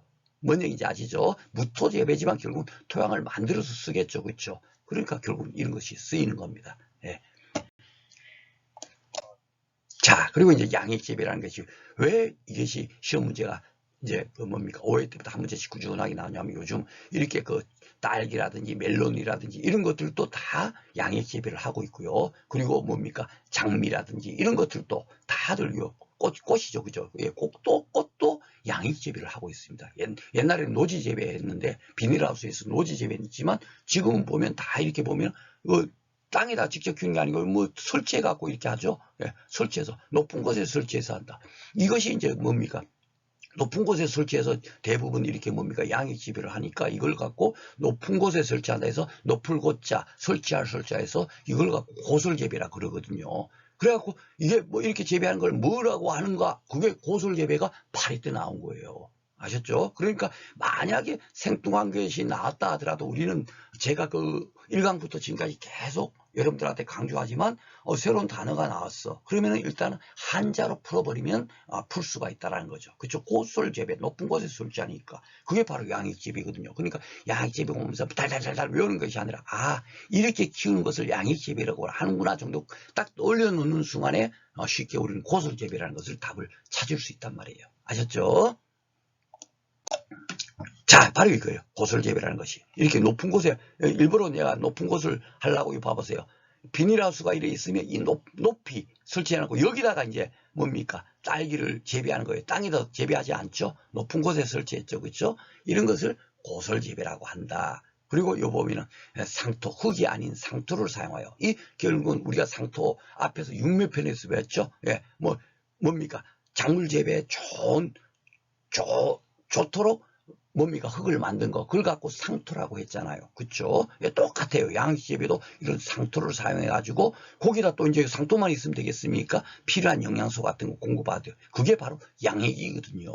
예, 양액으로 영양분을 공급을 해 가지고 키우는 겁니다. 아셨죠? 그러니까 뭐 노지 재배보다 훨씬 좋겠죠. 예, 그러니까 비용이 들더라도 이렇게 양액 재배를 한다라고 생각하면 되고요. 그리고 제가 이게 강의 자료, 작년에 썼던 강의 자료를 그대로 했었는데 이것이 시험 문제 뭡니까 9회 때 나온 거잖아요. 다음 주 같이 재배할 수 없는 것은 뭔가요 하는 것이 제가 그거는 원예 작물의 분류에서 기출문제 풀어봐드렸죠. 한 개는 혼행성 채소가 있었고 한 개는 호온성 채소가 있었어요. 그렇죠? 그것이 같이 키울 수가 없죠. 왜냐하면 호온성은 따뜻한 데서 더 잘 자라고 혼행성은 조금 서늘한 곳에서 잘 자라는데 같이 키워갖고 되겠습니까? 안 되겠죠. 그러니까 그게 답인 거예요. 제가 그래서 이렇게 설명한 이유도 바로 그겁니다. 자, 요 딸기잖아요. 딸기는 뭡니까? 열매 채소임에도 불구하고 뭐다? 예, 혼행성. 시험 문제 2번인가 나왔었죠. 그죠? 딸기는 혼행성이다. 그걸 아는가 모르는가 묻는 문제를. 자, 그러니까 이거는 예, 조금 서늘할 때 잘 자라요. 그러니까 9월부터 5월까지. 예. 그래도 아무리 비닐하우스로 온도를 이렇게 막 조정한다 하더라도 뭡니까? 9월부터 5월까지가 조금 그래도 기온이, 바깥 기온이 차니까 혼행성 채소가 시설 내에서도 혼행성 채소가 잘 자랄 거예요. 그렇죠? 그리고 이 5월 달부터 8월 달까지는 뭡니까? 온도가 굉장히, 바깥에 온도가 뜨거울 거 아닙니까? 그렇죠? 그러니까 아무리 뭐 기화냉방법을 사용해서 온도를 좀 낮춰준다고 하더라도 실내 온도가 높을 겁니다. 그렇죠? 그러니까 이때는 어떤 채소를 키워야 되겠어요? 호온성 채소. 이 열매 채소들, 수박 같은 거 열매 채소, 그렇죠? 호온성 채소는 다 열매 채소지 않습니까? 그렇죠? 그러니까 이런 수박 같은 거는 5월 8일에 키워야 되는 거죠. 이제 여러분들 이제 다 이제 왜 작물에 분류해서 혼성, 혼행성 이런 것이 시험 문제가 그런 것이 나오는가 하는 것이 바로 이런 거예요. 이것을 재배적으로 이용하고 있지 않습니까? 이걸 몰라갖고 쉽게 말해서 수박을 이 12월 달에 여기서 재배를 하면 그래도 자라기는 자라겠지만 덜 자라겠죠. 그렇죠? 딸기를 이 5월 8월 달에 하면은 어떻게 되죠? 이거는 호냉성인데 뭐 어떻죠? 여기 온도가 아무리 냉각을 한다 해도 뜨끈뜨끈하니까 덜 자라겠죠. 그렇죠? 그러니까 이런 걸 알아야만이 작물 재배 적합하게 이렇게 키울 수가 있지 않습니까? 그러니까 이런 것들이 시험 문제 나오는 거예요. 아셨죠? 그래서 이제 제가 재배학을 1강부터 지금까지 쫙 강의하지만, 우리가 재배와 관련되는 거, 그죠? 그런 것 위주로. 그래서 어떤 토양이 재배 가장 좋은가, 뭐 이런 거. 이산화탄소는 대기 중에 많으면, 작물 재배 좋아. 이런 식으로 우리가 공부하자는 이유가 그겁니다. 그것만 딱 떠올리시면 어떤 문제가 나오더라도 우리가 풀어갈 수 있잖아요. 그쵸? 예. 자, 그러면 이제 양재배 장점이 많으니까 있고, 또 당연하게 장점이 있으면 아무리 불이 인간에게 유익하다 하더라도 당연히 해도 있을 겁니다. 그렇죠? 그러니까 그렇게 가볍게 읽어만 보시면 돼요. 한번 읽어볼까요? 양재배를 왜 하겠어요? 토양을 사용하지 않기 때문에 연작이 가능하며, 그렇죠? 토양을 우리가 직접 만들어서 쓰잖아요. 상토를 만들고, 그렇죠? 예. 그러니까 당연히 맞는 거고. 그리고 막 보니까 그 상토를 직접 막 대량으로 만들고 하니까 자동화 기계화 등으로 규모 확대가 가능하며 기업적인 경영을 할 수 있겠죠. 육묘처럼 똑같은 거예요. 그죠? 그리고 청정 재배가 가능하며, 왜냐하면 직접 이렇게 토양을 만드니까 병충해가 좀 없도록 만들 수 있고 하니까 청정 재배도 가능할 수 있겠고, 기회와 관계없이 할 수 있죠. 시설 내에서 키우니까. 그죠? 예, 그러니까 안정적인 수확이 가능하겠죠. 그렇죠? 예. 앞에서 봤잖아요. 딸기를 언제까지요? 10월부터 그 5월까지. 예. 그때 막 계속 딸기를 수확할 수 있는 거예요. 그렇죠? 예. 그리고 동일한 환경에서 연속 재배를 할 수가 있겠죠. 그죠? 장소와 관계없이 재배가 가능한 거예요. 비닐하우스를 설치를 저쪽 사막에다 설치를 한다 하더라도 그 안에서 작물이 잘 자랄 수 있도록 뭡니까? 재배 환경만 딱 만들어주면 어디서든지 재배가 가능하죠. 그러니까 양액 재배를 하는 겁니다. 이런 이점 때문에. 그렇죠? 그런데 이제 단점이 뭐냐 하면 시설비는 당연히 많이 들겠죠. 노지 재배할 때는 시설비가 별로 필요 없을 텐데. 그렇죠? 예. 그리고 여기도 봐보세요. 양액의 완충능이 낮아. 이 완충능은 어디서 배웠죠? 토양 뭡니까? 특히나 유기물을 할 때, 그러니까 토양 유기물을 할 때 제가 말씀드렸지 않습니까? 그죠? 완충, 충격을 완화하는 능력이 뭡니까? 높아야 좋은 거잖아요. 그래야 산성비가 내리더라도, 야, 토양이 나는 산성비가 산성으로 안 바뀔 거야. 충격을 완화하는 능력이 높아야만이 토양이 산성화가 안 돼서 작물 재배에 좋은 거겠죠? 예, 완충 능력이 높은 것이 좋은 겁니다. 그죠? 근데 이 양액은 완충 능력이 낮아요. 쉽게 말해서 양액이 있으면 거기에 어떤 산성액을 뿌렸다 칩시다. 그러면 양액 전체가 쉽게 산성화가 되겠죠. 그죠? 당연하게 완충능이 낮겠죠. 그죠? 그리고 쉽게 말해서 병원군 같은 거, 병원군이 침투를 했어요. 특히나 순환식 양액이 막 순환하도록, 그것도 뒤 가서 배우겠습니다. 순환을 이렇게 한다고 칩시다. 양액이 계속 이렇게 순환해서 흘러요. 그러면은 병원군이 침투를 하면 여기도 있다가 여기 계속 순환해서 흐르니까 여기도 병원이 침투할 거고 여기도 침투할 거고 막 할 거 아닙니까? 그러니까 당연하게 오염 속도가 빠르다 이렇게 되는 거예요. 그죠? 이걸 그때 외울 필요가 있지를 않습니다. 그죠? 충분하게 우리가 양의 재배라는 게 이런 거구나, 그것만 개념만 알고 있으면 문제를 풀 수가 있습니다. 자, 그러면 이제 가장 중요한 거. 제가 이제, 양액 재배가 뭐고, 무토 재배가 뭐고, 어디서는 수경 재배라 그러기도 하고, 완전 다른 건 줄 알았어요. 그런데, 양액 재배가 어떻게 되냐 하면은 여기를 잘 봐보세요. 고형 배지경. 예, 이 쉽게 말해서 고형 배지경 그러면은 우리가 앞에서 상토, 육묘에서 그 상토를 배웠잖아요. 펄라이트, 그죠? 이게 뭐죠? 예, 천연 유기물이잖아요. 이런 상토에다가 뭡니까? 상토에다가 양액을 투입해 갖고 키우는 거예요. 예, 양액은 그걸 뭡니까? 식물이 잘 자라는데, 작물이 잘 자라는데 필요한 영양분이라고 생각하면 돼요. 그죠? 그리고 이렇게 뭡니까? 펄라이트나 여기 보면 버미큘라이트도 나오죠. 예, 안면도 나 있죠. 이런 것들을 만들어 가지고 토양으로 만들어 가지고 거기다가 양액을 뿌려줘서 키우는 겁니다. 토양을 쉽게 말해 인공적으로 만든 거죠. 그렇죠? 그 토양에다 키운다 이거예요. 양액만 더 키우는 겁니다. 육묘라는 거는 양액을 쓰질 않았죠. 예, 상토만 갖고 이용한 거고, 예, 그 뭡니까 노지육보다도 뭡니까 작물 재배 잘 좋은 그런 흙으로 만들어서 만든 것이 상토고 그것을 이용하는 것이 육묘고요. 양액 재배는 거기다가 그 상토에다가 뭡니까 영양분까지도 다 공급을 해주는 거예요. 그렇죠? 그 차이점입니다. 그렇게 생각하면 쉽습니다. 아셨죠? 그러니까 고형 이렇게 펄라이트라든지 버미큘라이라든지 폴레오토라든지 또 보면은 또 뭐가 있죠? 죄송합니다. 제가 이 펄라이트를 아까 전에 그 피트모스로 착각을 했습니다. 이 펄라이트가 진주암이죠. 그쵸? 예. 제가 아무런 생각 없이 지금 하다 보니까 죄송합니다. 예, 진주암이니까. 이걸 다 이런 거는 인공적으로 가공을 한 거고, 그쵸? 그러니까 가공 배지경이라 그러고, 그리고 천연 배지경이라는 건 뭐냐면 쉽게 말해서 왕겨 같은 거 있잖아요. 예. 그 왕겨를 뭐 태우면 이렇게, 그 또 따로 이렇게 또, 고체처럼 되지 않습니까? 그걸 흙으로 이용하는 거고, 코코넛 껍데기를 이용하기도 하고, 그리고 또 자갈을 조그맣게 뽀개갖고 이용하는 걸 역경이라 그러거든요. 그리고 모래는 뭡니까? 모래 사자를 써서 사경, 모래도 이용하기도 하겠죠. 그쵸? 그리고 피트모스, 요게 이제 천연유기물이네요. 제가 죄송합니다. 아무 생각 없이 하다 보니까 잠깐 제가 실수를 했습니다. 이런 것들을 쉽게 말해서 우리가 말하는 상토 있지 않습니까? 상토 재료들을 가지고 요게 흙으로 대신 쓴 거고 거기다 양액을 뭡니까 넣어줘 가지고 자라게 하는 거. 그것이 이제 고형이니까 그죠? 이런 게 다 고체잖아요. 예, 뭡니까 그 상토가 다 고체죠. 그러니까 이걸 고형 배지경 양액 재배 방식이라고 하는 겁니다. 이제 이해하시죠? 그러니까 흙도 따로 만들고 거기다 양액을 뿌려갖고 자라게 하는 거. 그런 거를 고형 배지경. 요게 한 70% 된다 그랬죠. 70% 정도 쓰고. 그리고 이제 액상 배지경이 한 30%. 요 기상 배지경은 잘 안 쓰는 건가 봐요. 좀 이따 보겠습니다. 자, 액상 배지경이라는 뭐냐면 양액, 그냥 쉽게 말해서 흙 같은 것이 잘 쓰지 않고 완전히 그냥 뭡니까 양액을 가지고 작물을 재배하는 거예요. 예, 쉽게 말해서 흙이 별로 필요 없는 그런 작물 쓸 때 이제 이 수경 재배를 하나 봐요. 그래갖고 여기 지금 보면은 여기 막 양이 있는 데다가 그냥 그대로 이렇게 보면은 뿌리가 쭉쭉쭉 나오고 있죠. 들어보니까 그죠. 양액에 담가서 재배하는 거를 담액, 예, 액에 담갔다 해갖고 담액 수경 방식이라고 하고요.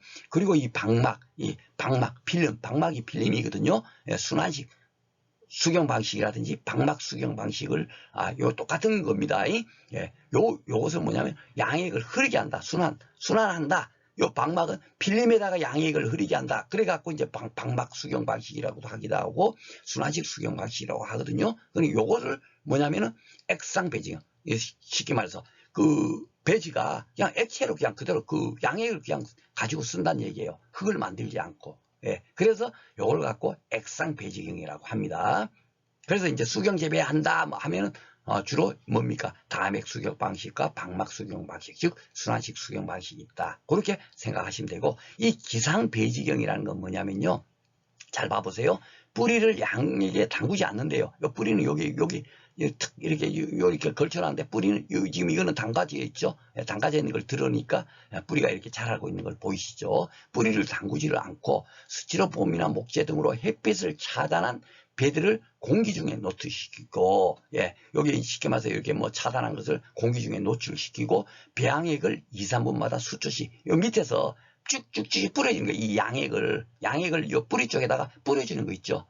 그러니까 이걸 뭡니까? 기상배지경 양액재배 방식이라고 하는 거예요. 뿌려주니까 뭐 이렇게 공기처럼 뿌려주는 겁니다. 예, 분무해주는 거 있죠. 이걸 갖고 비상배지경 양액재배 방식이라고 하고, 그거는 뭐 분무 뿌려주니까 분무경이라고 하기도 하고, 분무수경이라고 하기도 합니다. 그죠? 그러니까 이게 기상배지경이다. 그렇게까지만 기억하시면 되겠습니다. 요 그림 보면 이제 딱 떠올리시고 있죠? 예, 고체, 액체, 기체, 이렇게 이제 세 가지로 구분을 하시면 되겠습니다.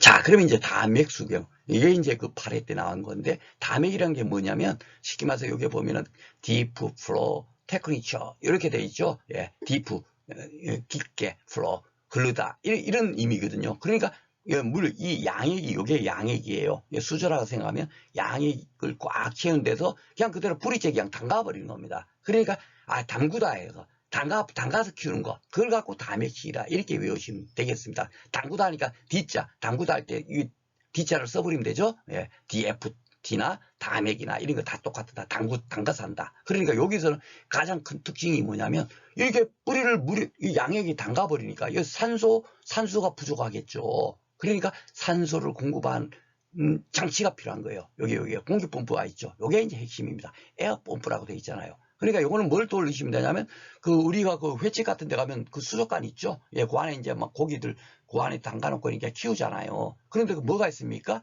예, 공기펌프가 있어서 계속 뽀글뽀글 해갖고 뭡니까? 이거 산소를 공급해주고 있죠. 안 그러면 그 고기가 죽으니까.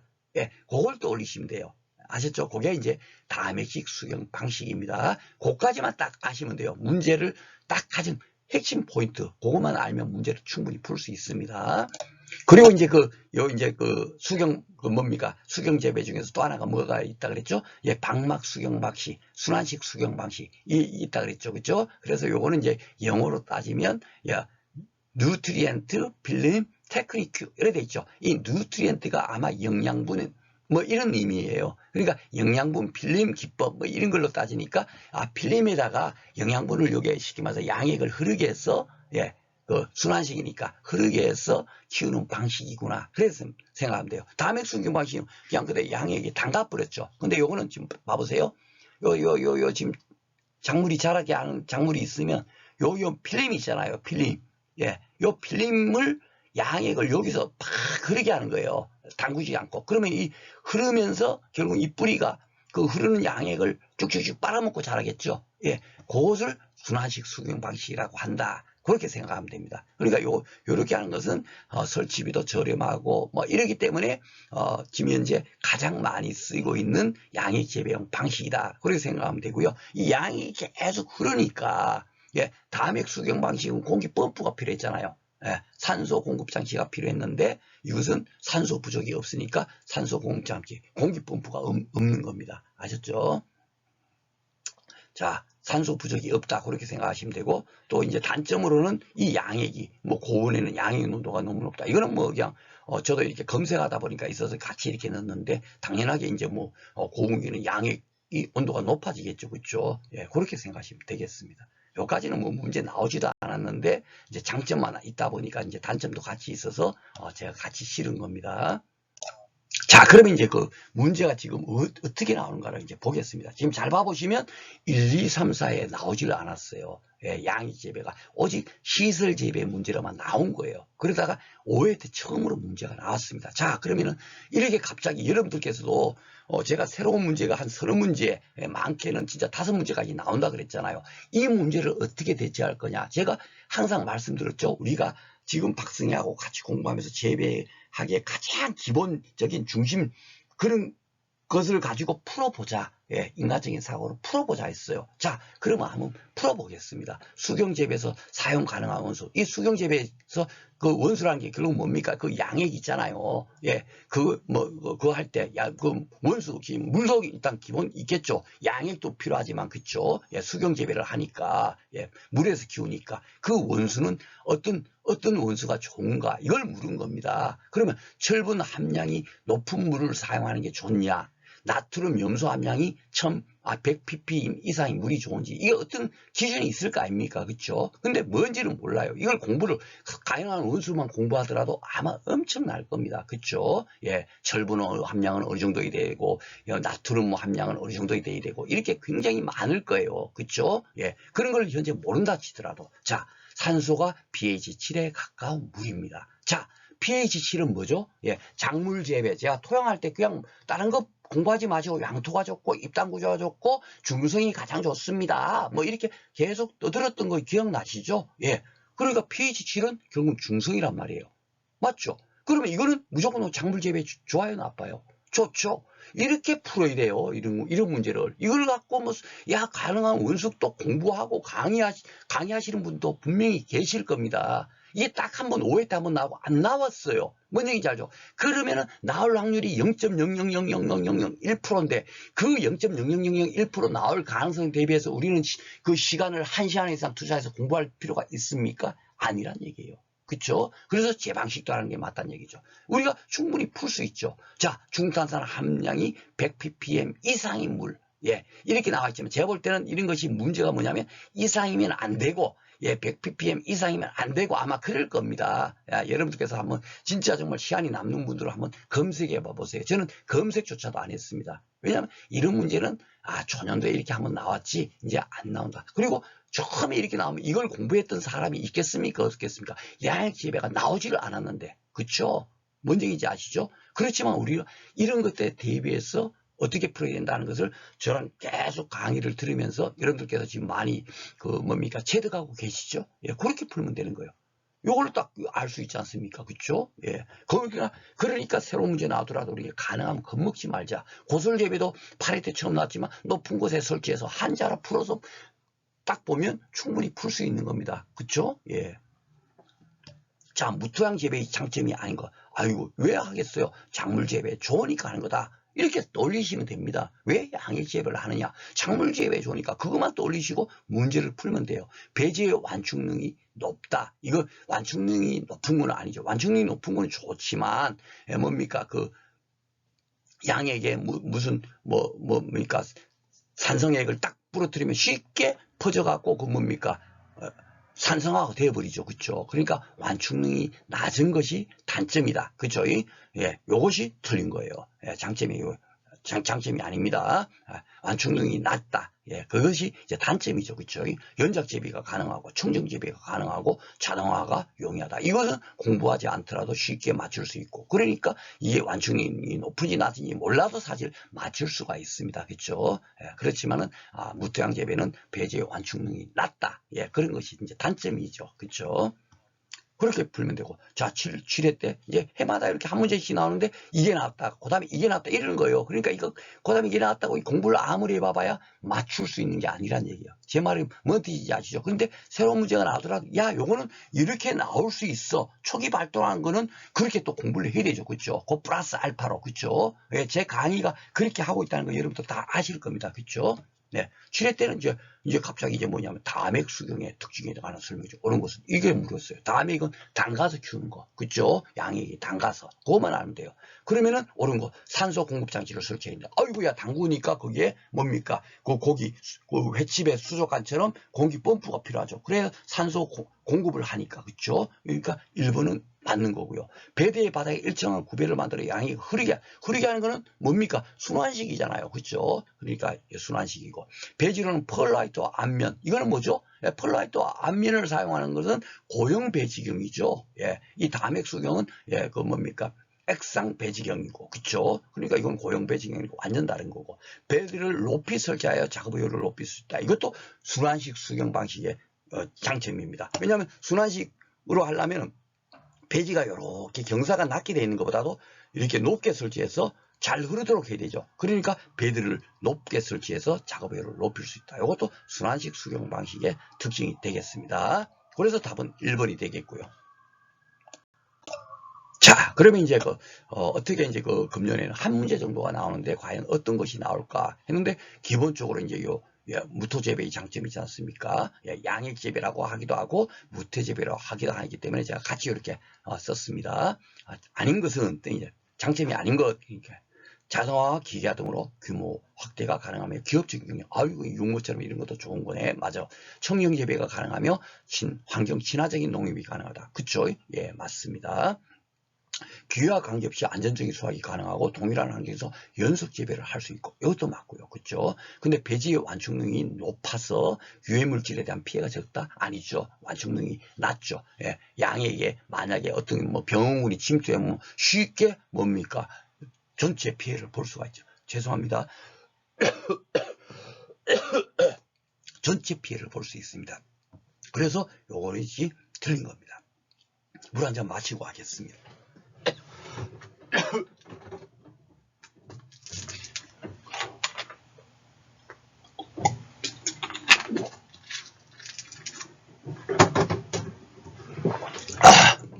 이렇게 한 시간 넘게 이렇게 계속 떠들다 보니까 목이 이렇게 완전히 그냥 조금 이렇게 건조해지고 그래서 죄송합니다.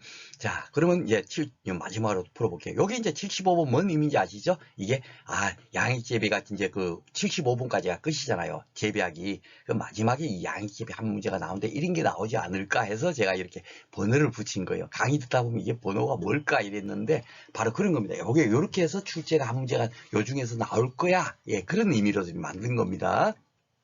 양액재배 방식에 사용하는 고용 배지경 중, 고용 배지경이 뭐 쉽게 말해서 펄라이트도 있고, 제올라이트도 쓰고, 버미큘라이트도 쓰고, 많이 쓸 거 아닙니까? 그죠? 그리고 자갈도 쓰고, 모래도 쓰고, 막 그랬죠. 토양 대신에, 그런 것을 쓰는데, 전염 배지경에 사용되는 것은 그랬어요. 이건 뭐죠? 육매편에서 배웠죠. 버미큘라이트라든지, 펄라이트라든지, 제올라이트는 다 뭐다? 이거는, 인공적인 거죠. 그쵸?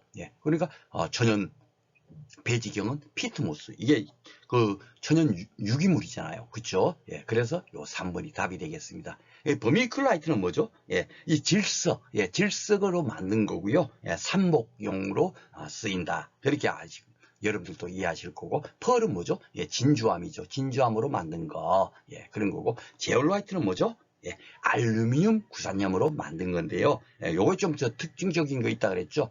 화분, 가정에서 화분 같은 거 이렇게 키우면 가습 탈취 효과 같은 거 이렇게 그 효과를 보려면 제올라이트를 사용하면 좋겠다 해가지고 제가 그렇게 기억하라 그랬죠. 그죠? 요건 다 인공적인 가공한 배지경이다. 그렇게 생각하시면 되겠습니다. 자, 그러면 이제 어떻게 이제 8회 구에는 어떻게 났을까 보겠습니다. 자, 8회 갑자기 이제 봐보세요. 처음에는 수경재배 원수의 조건부터 이제 5회 때부터 나오더니만 5, 6, 7 이렇게 이제 봤었죠. 그죠? 7회 때 이제 다맥 수경 방식, 6회 때는 뭐죠? 양익재배 장점이 아닌 것은 이런 식으로 이제 하나씩 좀 변화되면서 나왔어요. 그러다가 8회 때는 이런 재배법이 뭐냐? 이렇게 이제 물은 겁니다. 이것도 한번 봐보세요.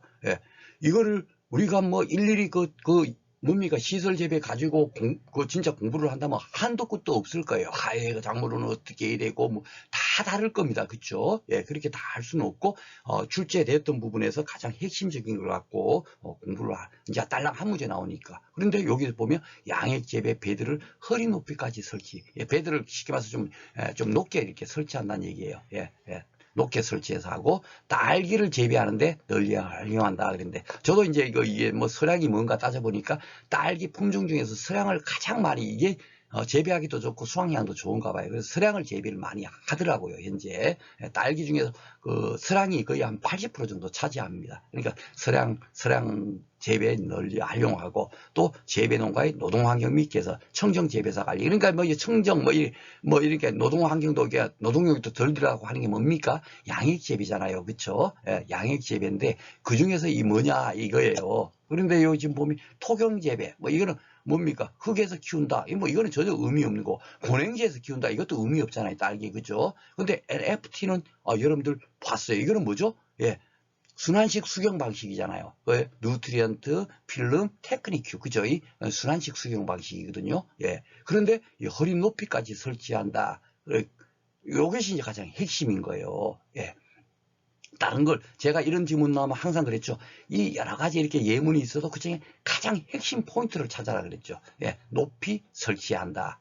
높이 설치했다. 그래 갖고 고설 재배라고 합니다. 그래서 이것이 이제 답이었어요. 그러니까 이렇게 이제 새로운 문제 나오더라도 우리가 이렇게밖에 풀 수밖에 없다. 예, 우리가 또 뭐 새로운 것을 또 다른 게 뭐가 있나 아무리 검색해도 잘 안 나와요. 예, 뭔 얘기인지 아시죠? 그래서 고설 재배, 높은 곳에 설치해서 재배하는 거다.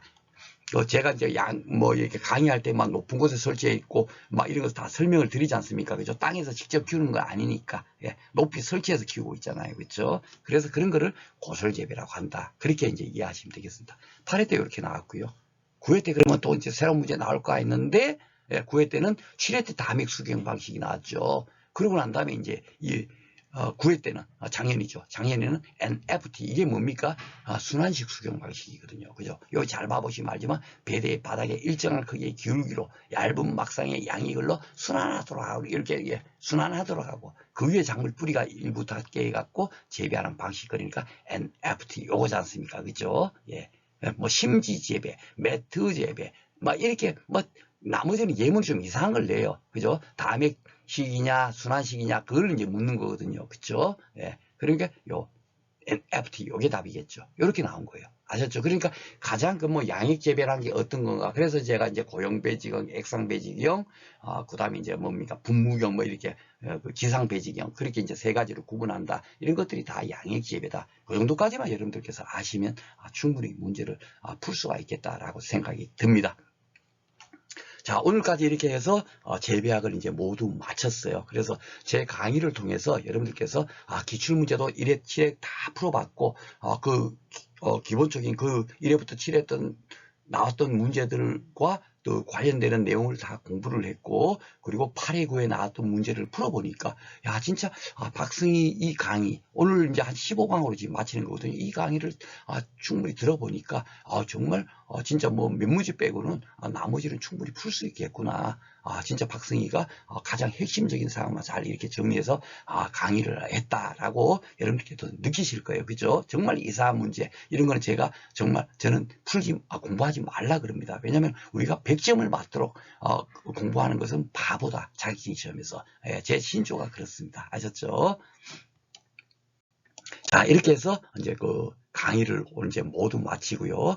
많은 분들이 이렇게 신청해 주고 있는데 아직도 좀 이렇게 재고가 좀 남아 있습니다. 그래서 여러분들께서 빨리 요거 신청해서 이왕이면 금년에 이제 완판이 됐으면 좋겠어요. 그리고 이제 다음에는 제가 지금 현재 그 상법보험편하고 지금 농제법이지 않습니까? 그죠? 여러분들께서 뭐 법은 쉽다 하는데 저는 조금 이제 여러분들 혹시 그 공인중개사 아마 가지고 계신 분들이 많이 현재 손해평가 시험을 많이 이렇게 보실 거예요. 예, 그런데 공인중개사 만약에 민법 총칙이다 그러면 문제가 대부분 판례식으로 문제가 예문이 나옵니다. 그죠? 우리 현재 시험하고는 차원이 달라요. 그래서 우리 그 같은 보험 전문가인 손해사정사 시험만 하더라도 똑같이 보험계약법이 나오거든요. 근데 보험계약법이 그 손해사정사는 우리는 그 뭡니까 손해보험 통칙하고 그 강론에서는 화재보험만 나오지만은 손해사정사는 화재보험뿐만이 아니라 뭐 보증보험, 자동차보험, 해상보험 이런 거 책임보험 이런 거 있지 않습니까? 다 나옵니다. 예, 그렇게 해서 범위가 더 넓고 그리고 또 그 손해보험만 들어가냐 그러지 않아요. 인보험 있잖아요. 생명보험 그리고 상해보험, 질병보험 이런 거 있지 않습니까? 그런 것까지 포함한 규정이 손해사정사 시험인데 법 규정도 많고 내용도 훨씬 많지만 문제 수준이 우리랑 달라요. 예. 그렇습니다. 그래서 적어도 그 정도까지는 보험 전문가 시험 문제를 내는데 좀 그렇게 좀 나와야 되는데 제가 그렇게 좀 나오라고 강의를 해봐봐야 그렇게 출제가 되고 있지 않아요.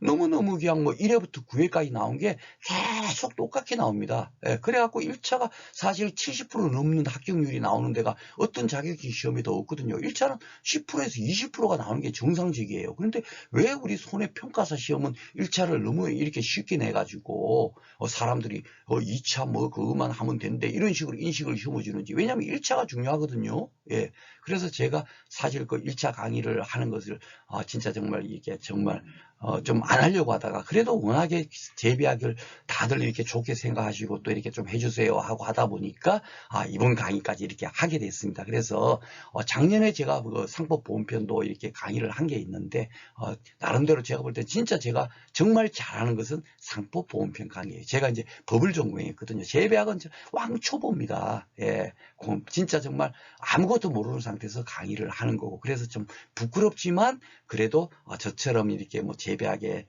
기부 뭐 이렇게 이치나 이렇게 뭐 농촌 생활을 안 해본 분들 있잖아요. 그분들은 좀 이렇게 공부하기 어려우니까 이왕이면 그런 분들한테는 또 제 강의가 또 이렇게 또 그래도 이해하기 쉽다고 해서 하는 거지 실제로 제가 재배학을 잘해서 하는 거 아니 잘해서 한다라고는 생각하지 않습니다. 그렇지만 상법보험편만큼은 진짜로 제가 뭡니까 어떤 강사보다도 잘한다. 진짜 말만 제가 이제 어눌하게 할 뿐이지 그 내용적인 것은 제 강의를 따라올 사람이 아무도 없을 겁니다. 왜냐하면 농작물 재배보험하고 다 연관지어서 설명하고 2차 공부에도 도움이 되도록 그렇게 돼 있어요. 그래서 작년에 제가 올려놓은 것을 이제 참조하시면 좋겠고 다만 그 어떤 분들은 그런 분들이 계셔요.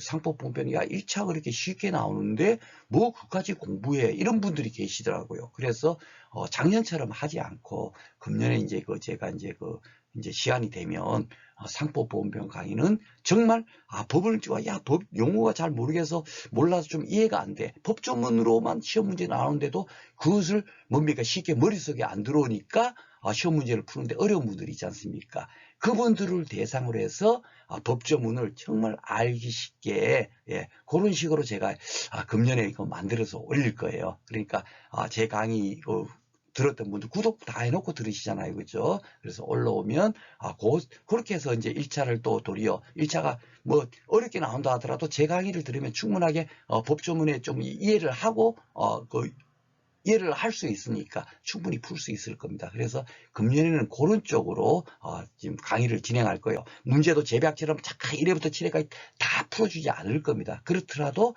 충분하게 왜냐하면 법조문은 제가 지난번에도 한번 다 살펴드렸잖아요. 상법보험 공부를 어떻게 해야 되냐 살펴보니까 맨날 나오는 문제가 똑같이 나오는 거예요. 1회, 2회, 3회, 4회, 5회, 6회, 7회, 8회, 9회가 맨날 똑같은 법조문이 맨날 나오고 있습니다. 그걸 저는 교재에다 9번을 다 실었어요. 왜냐면은 그래야만이 반복해서 또 그 9문제를 다 풀어보면 자동적으로 그냥 중요한 것이 딱 머릿속에 박히죠. 그 효과도 있으니까 그렇게 해서 법 조항이 쓴 그 밑에 그동안의 그 법조문으로 인해서 출제된 문제를 다 실었어요. 그러다 보니까 그게 86면이나 된 거예요. 뭔 얘기인지 아시죠? 그런데 일반 책보다는 작죠. 그렇죠? 그러면서도 손해 사정사 시험 문제처럼 어려운 문제가 나오는 것도 다 풀 수 있도록 요 안에 다 돼 있습니다. 그래서 제 책이 진짜 저는 강의는 부족해도 이 책만큼은 진짜 정말 손해평가사 1차 시험을 보는 분들이 시간 낭비하지 말고 가장 작은 시간을 투자해서 가장 효율적인 높은 점수를 획득할 수 있는 공부 방법이 바로 이거다라고 만든 이거는 제가 진짜 자부를 합니다. 그래서 제가 책에 대해서 굉장히 뭡니까 저는 이제 막 잘 만들었어 이렇게 자랑하고 싶은데 실질적으로 책이 2년 동안에 70부밖에 안 나가는 거예요. 최저 부수 100부를 찍어도. 그래서 금년에는 꼭 이거 완판하고 싶어서 강의 끝나고 꼭 이걸 한번 올리는 거고요. 하여튼 그 상법보험편도 할 거고 그 다음에 농업재해보험 법령이 작년에 많이 바뀌었거든요. 그래서 작년에도 제가 올려놓은 거 있지만 또 새롭게 이제 특히 손해평가 요령이 많이 이제 이번에 입법 공고가 작년 12월 29일 날에 좀 이렇게 개정 공고가 났어요. 아직 확정이 안 됐는데 이왕이면 그런 이제 책은 다 이렇게 바뀐 걸로 지금 제가 지금 현재 제작을 했지만은 확정 공고가 된 이후에는 농재법까지도 새롭게 이렇게 강의를 진행할 수 있도록 그렇게 하겠습니다. 지금까지 여러분들 공부하시느라고 너무 이렇게 수고 많으셨고요. 재배학 강의 한번 딱 들어봐 보시면 처음에는 박승희가 어떤 의도로 이렇게 강의를 했구나 하는 것을 잘 모르지만 어느 정도 진행하다 보니까 그거구나 하고 여러분께서 어느 정도 이해를 하실 거예요. 그래서 대지편부터 다시 이렇게 해서 재반복해서 혹시 더 들어보시면 맞아 이거구나. 처음에는 모르고 그냥 스쳐 지나간 것도 머릿속에 이제 싹싹 들어오면서 완벽하게 이해가 되실 겁니다. 그래서 암기하는 부분이 있지 않습니까? 그 병충해하고 뭡니까? 어디죠? 일장효과에서 단일, 장일, 중성. 그것만 빼고 나면 그 강의 제가 막 떠든 거 있지 않습니까? 리바이벌해서 들어봐 보시면 나머지는 새로 공부할 필요가 없을 거예요. 그거면 충분하게 재배학시 문제는 80회 이상 맞을 수가 있습니다. 아셨죠? 그렇게 생각하시면 되겠습니다. 공부하시느라고 정말 수고 많으셨고요. 여러분들께서 금년 뭡니까? 여러분들께서 목표하셨던 거 꼭 이루시길 저 또한 응원드리겠습니다. 수고 많으셨습니다.